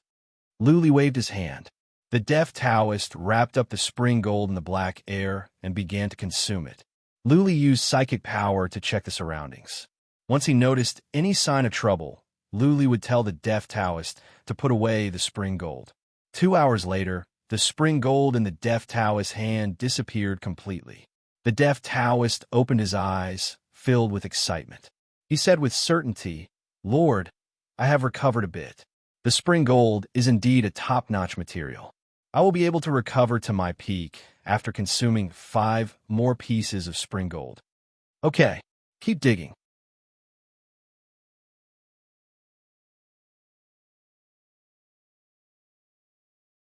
Chapter 12:13. This was a good start. However, Luli and the deaf Taoist were frustrated. For 12 days, they did not find one piece of spring gold. They even changed the direction of their digging. On the 8th day, Luli went to dig in person. Still, he found nothing. The black stones could affect psychic power. The two did not know where to find spring gold. They had to dig blindly. It was all up to luck. Back in the castle, the old man once said that if they were lucky, they could find enough spring gold for several months in a month. If they were unlucky, they could not find even one piece for months. Luli had a hand in 10 pieces of spring gold every month. He had only found one piece. He wanted to give some to the deaf Taoist so that the latter could recover his abilities. But now it seemed that Luli could not finish his task, let alone give the spring gold to the deaf Taoist. At the end of the month, if Luli could not hand over the spring gold, his service time would be extended by 1 year. If he could not hand over the spring gold in 2 months, it would be extended by 2 years. If he could not finish his task, he might have to stay here for the rest of his life. Blood Claw. Luli used his bloodline skill and clawed at the black stone. The stone was crushed into pieces. Luli nodded and said to the deaf Taoist, "Let's split up. It will be more efficient. Help me finish my task first." Luli did not want to stay here for the rest of his life. According to his plan, he would stay here for a year. After he became a citizen, he would find a way to get more divine sources. In the end, he would go to the Swords Mountain to find Emperor of Heaven Reverse. Emperor of Heaven Reverse was the master of the Swords sect a mighty warrior in the divinity and an overlord. Finding Emperor of Heaven reverse could help Lu Li improve his abilities and find Lu Ling more easily. Yin Tiangang was a mighty warrior in the divinity. Given Lu Li's current abilities, he could not defeat Yin Tiangang. There were also God of Wings, God of Barbarian, and God of Sorcerer. Lu Li was surrounded by enemies everywhere in the divinity. Only by finding Emperor of Heaven reverse could Lu Li gain a firm foothold in the divinity and find a place to settle down. Only in this way could Lu Li develop quickly and plan slowly. Emperor of Heaven reverse once said that when he came to the divinity and found the Swords Mountain, he would accept Lu Li as his protege. Lu Li admired Emperor of Heaven reverse. He was the forefather of the Heaven reverse universe. It was Lu Li's honor to be able to follow Emperor of Heaven reverse. Lu Li and the Deaf Taoist started to dig separately. They dug in different directions, and after about 2 miles, they changed their direction and continued to dig separately. This way, their efficiency was indeed much higher. However, the results were not optimistic. After digging for 7 days, the two of them had only dug out 1 Xingyang gold. When Lu Li was about to put the spring gold into his interspatial ring, he realized he could not. The spring gold seemed to be special and could not be put into interspatial rings. Lu Li took out the wicked bead. This time, he could put the spring gold in easily. Lu Li thought to himself, so his interspatial ring was not of the divinity. Could he not store spring gold in interspatial rings that were not from the divinity? It's been 19 days, and there's only 1 Xingyang gold. Lu Li was troubled. He dashed into the wicked bead and checked on Little White. He fed at a divine source and then rubbed his head tiredly. Master, are you in trouble? The immortal's body suddenly moved. Lu Li heard Blood Fairy's voice in his mind. Lu Li looked up at the immortal's body. He nodded and told Blood Fairy about his troubles. Soon, Blood Fairy replied, Master, do you want to have a try? You? Lu Li was surprised. He shook his head. You cannot go out. The immortal's body is special. If you are discovered, you will be in big trouble. The immortal's body does not have to go out. Blood Fairy said with a laugh. I can control my tentacles to go out of the wicked bead. Let me see if I can go into the rocks. If I can help you find the spring gold. Really? Lu Li was cheered up. He dashed out of the wicked bead and said to the Blood Fairy, have a try. Buzzing, the wicked bead in Lu Li's hand glowed. Then, a blood-red shadow came out and reached out to the wall. Lu Li and the Deaf Taoist checked with psychic power. Soon, they were delighted. They sensed with psychic power that a blood-red vine was extending and moving through the black rocks. In the blink of an eye, it had traveled a mile. Good. Lu Li was overjoyed. Soon, he came back to his senses and said, Blood Fairy, be careful. Many people will use psychic power to check. Don't let them see you. Blood Fairy's vine moved downward at once. In the time for half an incense stick to burn, Lu Li heard a voice in his head. 2 miles to the lower left, there is one. Good. Lu Li was overjoyed. He told the Deaf Taoist to dig in that direction. After 2 miles, they found a piece of spring gold. Good. The Deaf Taoist was delighted. With the help of the Blood Fairy, digging for spring gold was a piece of cake. The Blood Fairy seemed to be able to extend her vines indefinitely. Searching for spring gold was a piece of cake. Lu Li was relieved. The Blood Fairy had done him a great favor. Later, if there was a good immortal's body, the Blood Fairy could help him find one. If worst came to worst, he would kill an enemy for the Blood Fairy when he was strong enough. Dig for 3 miles to the right and 1.5 miles down. There are 2 pieces of spring gold there. Keep digging. Dozens of miles ahead, there is one. There is one over there. Guided by the Blood Fairy, Lu Li and the Deaf Taoist moved quickly.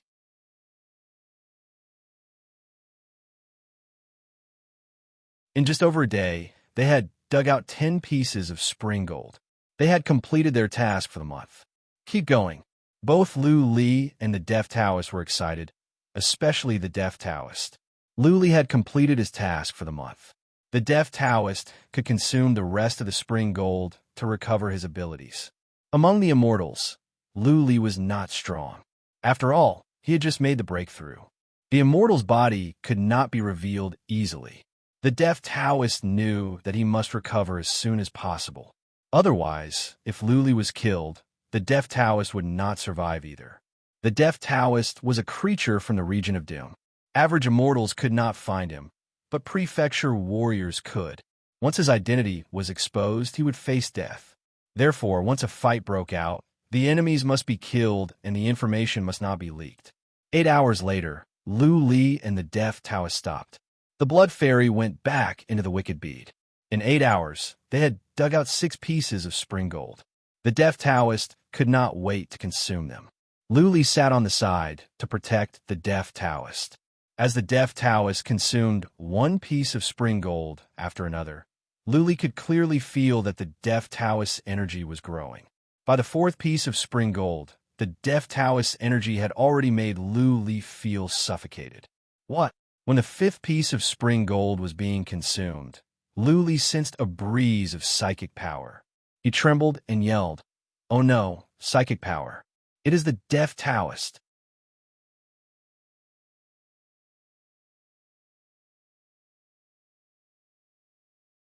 Chapter 12:14. The 3 of them were average immortals. They must be laborers digging for spring gold. They were not in the same batch as Lu Li. They must have been serving at the Mountain of Vicissitudes for some time. The 3 of them did not seem to be young. They were old and feeble. The one at the front was a hunchbacked man with wrinkles on his face. His eyes were vicious, which made people uncomfortable. One of the other 2 was a middle-aged man, and the other was an obese lady. She was a troublemaker, but she was wearing a red dress, which was disgusting. How dare you consume spring gold in private? The 2 of you sure have guts.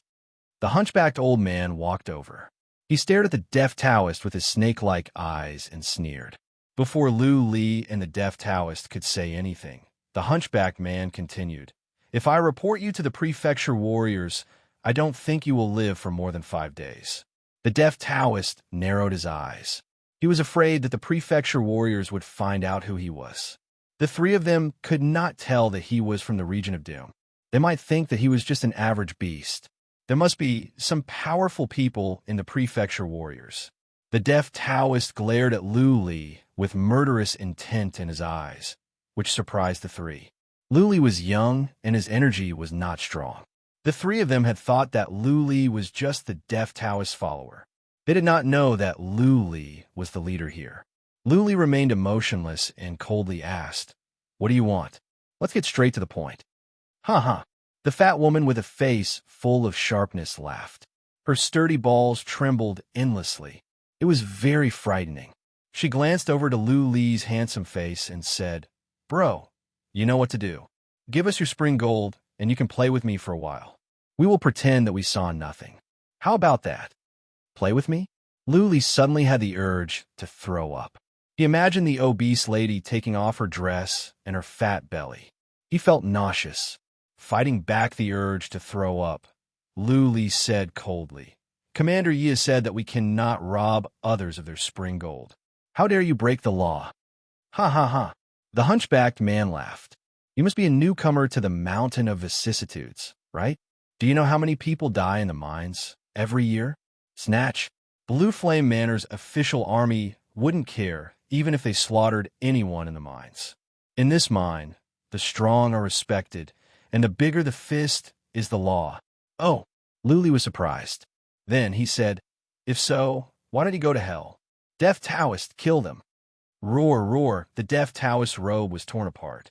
He grew taller, but only to 10 feet. The tunnel was too short for him to transform completely. His body emitted billowing black gas, and his aura became extremely terrifying. After refining a few pieces of green sun gold, his battle prowess had recovered 80%, and he was much stronger than an ordinary deity. The hunchbacked old man and the other 2 were worried. Since the deaf Taoist was here, they would not sit around and wait for their doom. The hunchbacked old man was the first to draw his weapon and charge at the deaf Taoist. "You don't even have a single divine artifact. You've been in the God realm for so long. Isn't it a little too miserable? Luli could tell that the three's weapons and armors were of inferior quality. They were not relics. He sneered. He took out a saber. It was not a relic, but a cold-edged saber, a quasi-relic.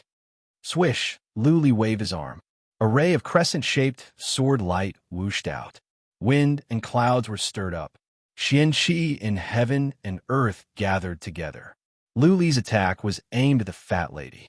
This was the first time that Luli fought against an enemy since he became an immortal. In the prison of ice, he had tested the power of the Slayer's move. It was much stronger than before. However, since he came to the divinity, the power of the move seemed to be suppressed. When Luli swung his saber, there was only a ray of sword light that was 5 feet long. Retreat. The moment the fat lady saw the ray of sword light, she was taken aback. She screamed in terror. She took out a white jade shield and tried to step back. But soon, she realized that she could not move. The view around her had disappeared. Her sight was occupied by the world of blood. Bang! The deaf Taoist and the hunchbacked old man were fighting. The deaf Taoist did not take out his stone column. The space was not large enough for him to use it. The deaf Taoist only used his fist to smash at the rod in the hunchbacked old man's hand. The deaf Taoist had recovered a lot. His physical strength was many times stronger than Luli's. With one punch, the deaf Taoist knocked away the old man's rod and then landed on the hunchbacked old man's chest. The armor on the hunchbacked old man cracked. He spat out blood as he was smashed away. Bang! Luli had succeeded as well. The white jade shield in the fat lady's hand cracked. Then, she was smashed away. Half of her body was covered in blood. Clearly, she was badly injured. These immortals are not that strong. Luli raised his eyebrows. He had thought that since he had just ascended, he must be the weakest. He did not expect that he could injure an immortal so easily. As a matter of fact, if Luli had used the wind-related fundamental principle, he would not have been able to injure the fat lady or even hurt her. What Luli used was the Slayer's fundamental principle, one of the 10 in the divinity. How large was the divinity? How many powerful warriors were there? How many fundamental principles? There was no way to calculate. One of the 10 fundamental principles. Even though Luli had just started, his power was still shocking. The Slayer's fundamental principle was not limited to one kind of attack, but 4. There was a ray of sword light, a soul attack, a force in heaven and earth, and a strange energy attack that could catch people off guard. Boom, boom, boom. The deaf Taoist did not show mercy. He dashed over and punched at the hunchbacked old man's chest, not giving the latter any chance to react or fight back. Well, the deaf Taoist's speed, strength, and reaction should be better than mine. Luli nodded after a while.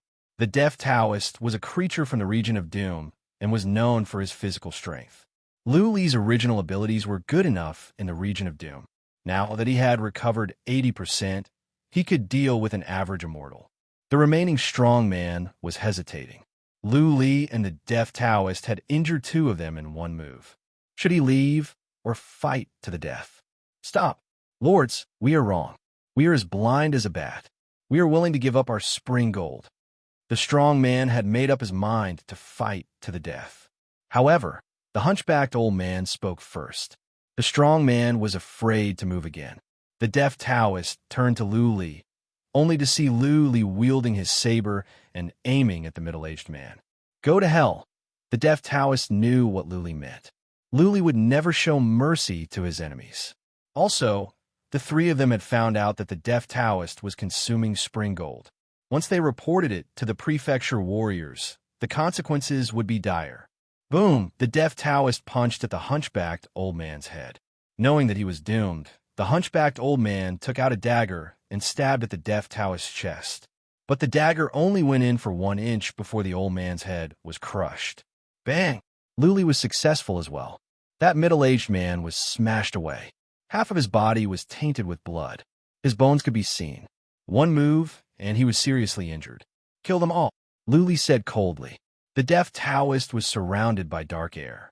His eyes glowed red like 2 blood moons. Sneering at the fat lady, the deaf Taoist said, "How dare you to covet my lord? Don't you know who you are? Go to hell."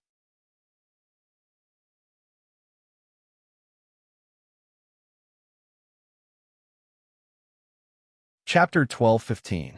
3 immortals were killed. Looking at the 3 corpses, Luli exclaimed in his heart. Once upon a time, when Luli knew nothing about immortals, he thought that immortals were omnipotent. Immortals could live forever, and they could go wherever they wanted. They could kill hundreds of millions of lives with a single thought. They could topple mountains and overturn seas with a wave of their hands. They could punish and destroy the world. Later on, Luli learned that immortals were just humans who were relatively powerful. Maybe the more powerful immortals had unimaginable powers. That being said, regular immortals did not have such powers. At the very least, they were not immortal and omnipotent. Today, Luli and the Deaf Taoist had killed 3 immortals, and they did it easily. Looking at the 3 corpses, Luli felt it was unreal. How could immortals be killed so easily? Of course, everything was relative. If the 3 immortals had gone to the Heaven Reverse universe, they would have been powerful beings. They could easily kill hundreds of millions of civilians of the Heaven Reverse universe. For the average civilians, Earth Immortal Realm warriors and Semi-God Realm warriors were no different from immortals.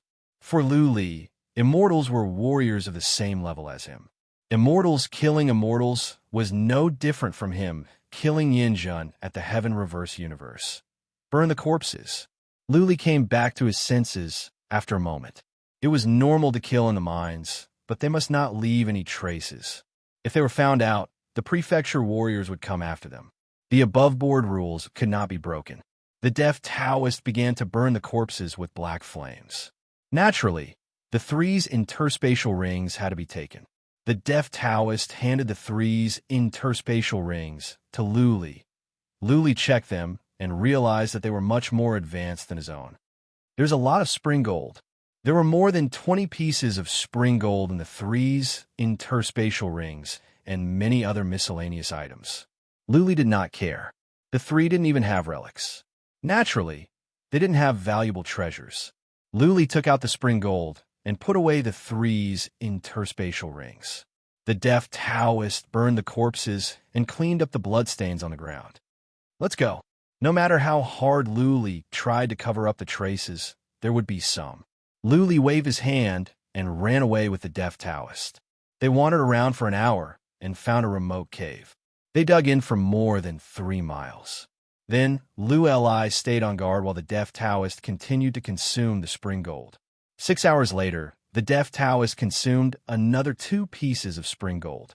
He opened his eyes, filled with excitement.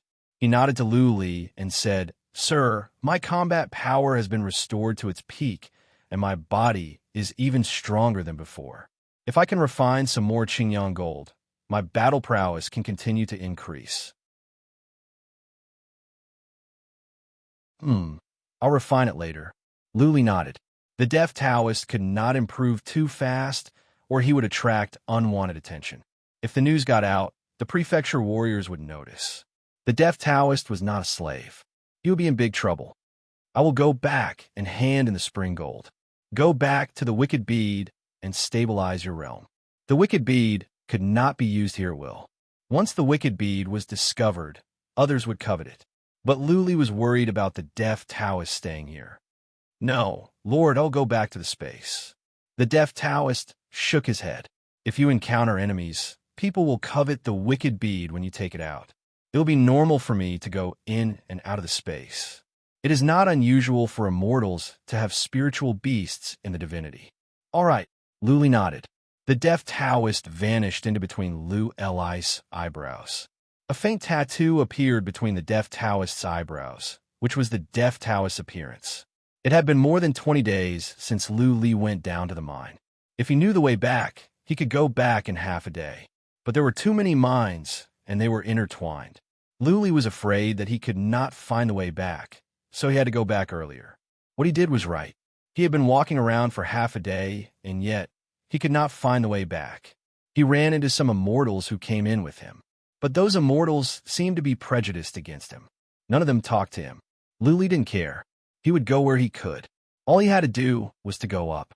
After more than a day, he finally found his way out of the mine. He was right. As long as he kept going up, the path would be the same. Sooner or later, he would be able to leave the mine and return to the valley of vicissitudes. He did not hand in the spring gold rashly. There were still a few days before the 1-month mark was up. If he handed in the spring gold now, it would be too eye-catching, and some people would remember him. Luli went back to his room in the castle and cultivated for a couple of days. He would only go out when the 1-month mark was up. Luli did not cultivate these days. Previously, he had been cultivating in a mine, but he did not know how to cultivate. He had been thinking about this question. Before he became an immortal, Luli knew the direction of cultivation, which was to learn fundamental principles. Now, he had learned 2 fundamental principles. He knew that the 2 fundamental principles could be evolved to a stronger state, but he did not know how to cultivate at the moment. Now, other than cultivating profound energy and now cultivating divine energy, he did not know how else to cultivate. When I have time, I should ask some powerful warriors in the divinity. It was about time. Luli stood up and walked out of his room. Many people had returned. Most of them were dejected. Clearly, they did not complete their tasks. "Brotherly Lu," a voice came. Luli looked to the left and saw a cold-looking brown-haired young man. It was Su Zishi, who wanted to team up with him the other day. Su Zishi walked over and called Luli's pseudonym. He had a friendly smile on his face, but because of his temperament, his smile turned cold. He cupped his hands and said, "Brotherly Lu, have you finished your task?" Seeing many immortals looking at him, Luli did not answer Su Zishi's question. He said vaguely, "Not quite. I was thinking of something." "Brother Su, have you finished?" "Yes." Su Zishi nodded slightly and said, "Brotherly Lu, how much do you need? If you need 2 or 3 more, I can lend them to you." Swish, swish, swish. Many immortals looked at him with burning eyes. Some of them came up and talked to Su Zishi with smiles on their faces. They wanted to trade for the spring gold with treasures or borrow the spring gold through their friendship.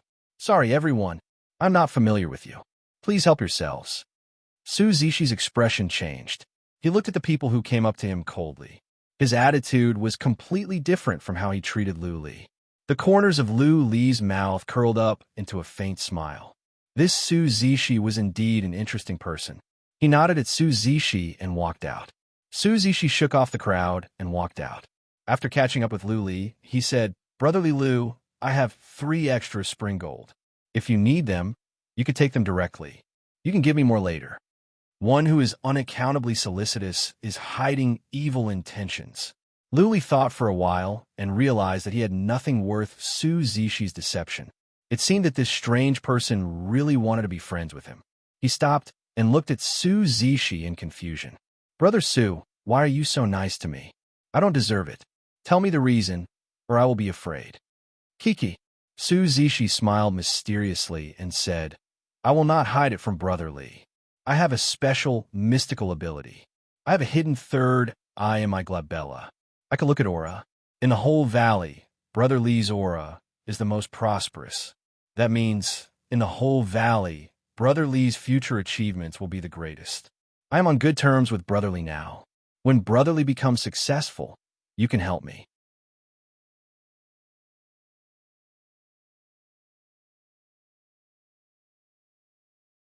Chapter 12:16. Fortune-telling. Lu Li frowned. Out of instinct, he looked between Su Zishi's eyebrows, but found nothing. He remembered Astro Emperor's enigmatic smile. He asked, "Fortune-telling is the same as fortune-telling? Can fortune-telling tell a person's fate in advance?" "Not exactly the same." Su Zishi explained, "Fortune-telling can only tell a person's fortune for a short period of time. Those who are luckier will go further. You know, when a warrior reaches a certain level, luck and opportunities are of the utmost importance." "All right." Lu Li shrugged. "Thank you, Brother Su. I have completed my task for this month. If I need your help in the future, I will ask for your help." "Haha, I knew it, Brother Li. You are so lucky. How can you not complete a small task?" Su Zishi grinned. He patted Lu Li's shoulder and said, "Let's go. Let's go in hand in our tasks." Lu Li moved his shoulder subtly and moved Su Zishi's hand away. It was hard for Lu Li to acknowledge someone. He would not burn incense sticks and become sworn brothers with Su Zishi just because of a few words. They walked toward a castle. Before they entered the castle, they had already attracted many people's attention. Those that could enter the castle were here to hand in their tasks, which meant that Lu Li and Su Zishi had collected enough spring gold. Inside the castle, there were 5 prefecture warriors sitting at 5 tables. 2 of them were handing in spring gold. Lu Li and Su Zishi went to a prefecture warrior respectively to hand in their tasks for this month. Name, number. A prefecture warrior in front of Lu Li asked coldly. Lu Li asked with confusion, "What is the number?" "Your pickaxe has a number on it." "That is your number," the prefecture warrior answered coldly. Lu Li took out the pickaxe and reported, "Lord, my name is Li Lu, number 10,730. This is the spring gold I have to hand in this month." Lu Li took out the spring gold from his interspatial ring. He had consumed the hunchbacked interspatial ring. Otherwise, his own interspatial ring could not contain the spring gold. "Okay." The official guard put away the spring gold and waved his hand. "You may leave. Come back next month."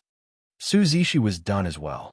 Lu Li was about to leave when an ugly prefecture warrior with triangular eyes on his right looked at Lu Li and said, "Wait." Lu Li turned around to look at that prefecture warrior.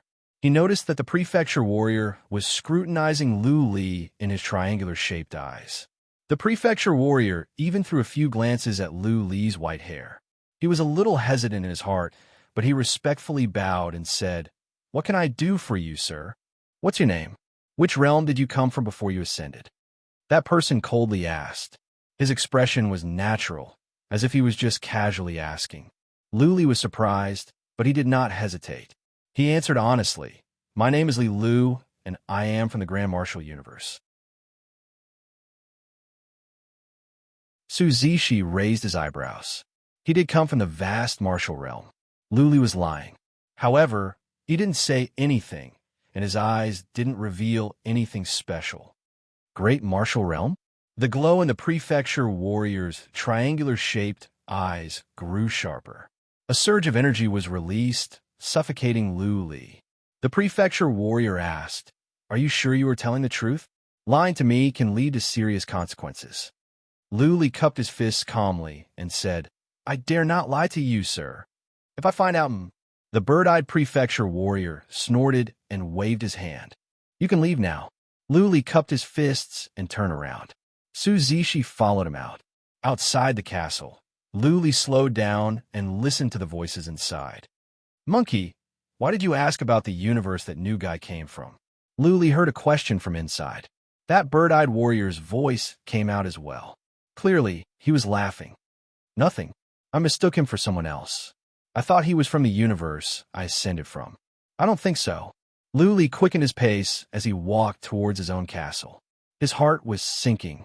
Su Zishi was smart. He said nothing and followed Lu Li in silence. "Brother Su, please keep this a secret for me. I owe you one." When they were about to enter the castle, Lu Li said to Su Zishi in a low voice. Su Zishi did not ask anything.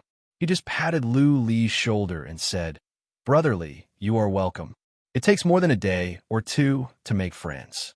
A long journey tests the strength of a horse, and time reveals a man's heart. In the future, you will know that I, Su Zishi, am a worthy friend. Do you want to come to my room?" Lu Li smiled. Su Zishi nodded and followed Lu Li into a small room. The room was small with only a bed and a chair. Lu Li asked Su Zishi to sit on the chair. He activated the inhibition formation in the room. Lu Li said nothing as he tried to recall the look in question of that bird-eyed prefecture warrior. It seems that Yin Tiangong's influence has reached this place. The more Lu Li thought about it, the more worried he became. How could a prefecture warrior ask him which universe he came from out of nowhere? Also, this bird-eyed warrior looked at Lu Li's white hair. Lu Li said that he was from the great martial realm, but this man did not believe him. Everything suggested that this prefecture warrior might have guessed Lu Li's identity, but he was not sure. That was why he asked. If it was Yin Tiangong who was looking for Lu Li, his portrait would be delivered soon. By then, Lu Li's identity would be exposed. "Brother Li, are you in trouble?" Seeing that Lu Li was silent, Su Zishi asked with curiosity. Is there an immortal that wants to hunt you down? Did you ask that prefecture warrior to confirm your identity? Su Zishi was smart, but those that could ascend to the immortal realm were all extremely smart. What happened just now, Lu Li's current demeanor, and the fact that Lu Li had lied. Therefore, Su Zishi could infer something. Yes, but I am not sure yet. Lu Li nodded. He did not tell Su Zishi the truth. Instead, he asked, Brother Su, how much do you know about the divinity? Su Zishi answered frankly, not bad. My great-grandpa is in the divinity now. He is a patriarch of a prefecture. It is a pity that his prefecture is far away. It will take him some time to get here. Another patriarch of a prefecture? Lu Li was surprised. He asked with curiosity, Are there many patriarchs in every prefecture? Yes. Su Zishi explained. Every prefecture has over 10,000 patriarchs. Any immortal that is on the list can be a patriarch of a prefecture. Mighty warriors in the divinity can be a patriarch in any prefecture. My great-grandpa is a mighty warrior in the divinity. He is ranked over 60,000 on the list. He is quite famous. Oh, I am sorry. Lu Li was surprised. He did not know that Su Zishi had such a background. Su Zishi had been keeping a low profile. Lu Li never saw him boast about anything.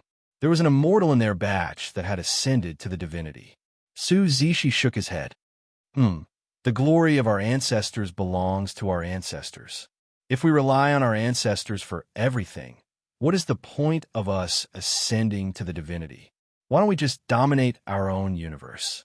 Brother Li, don't belittle yourself.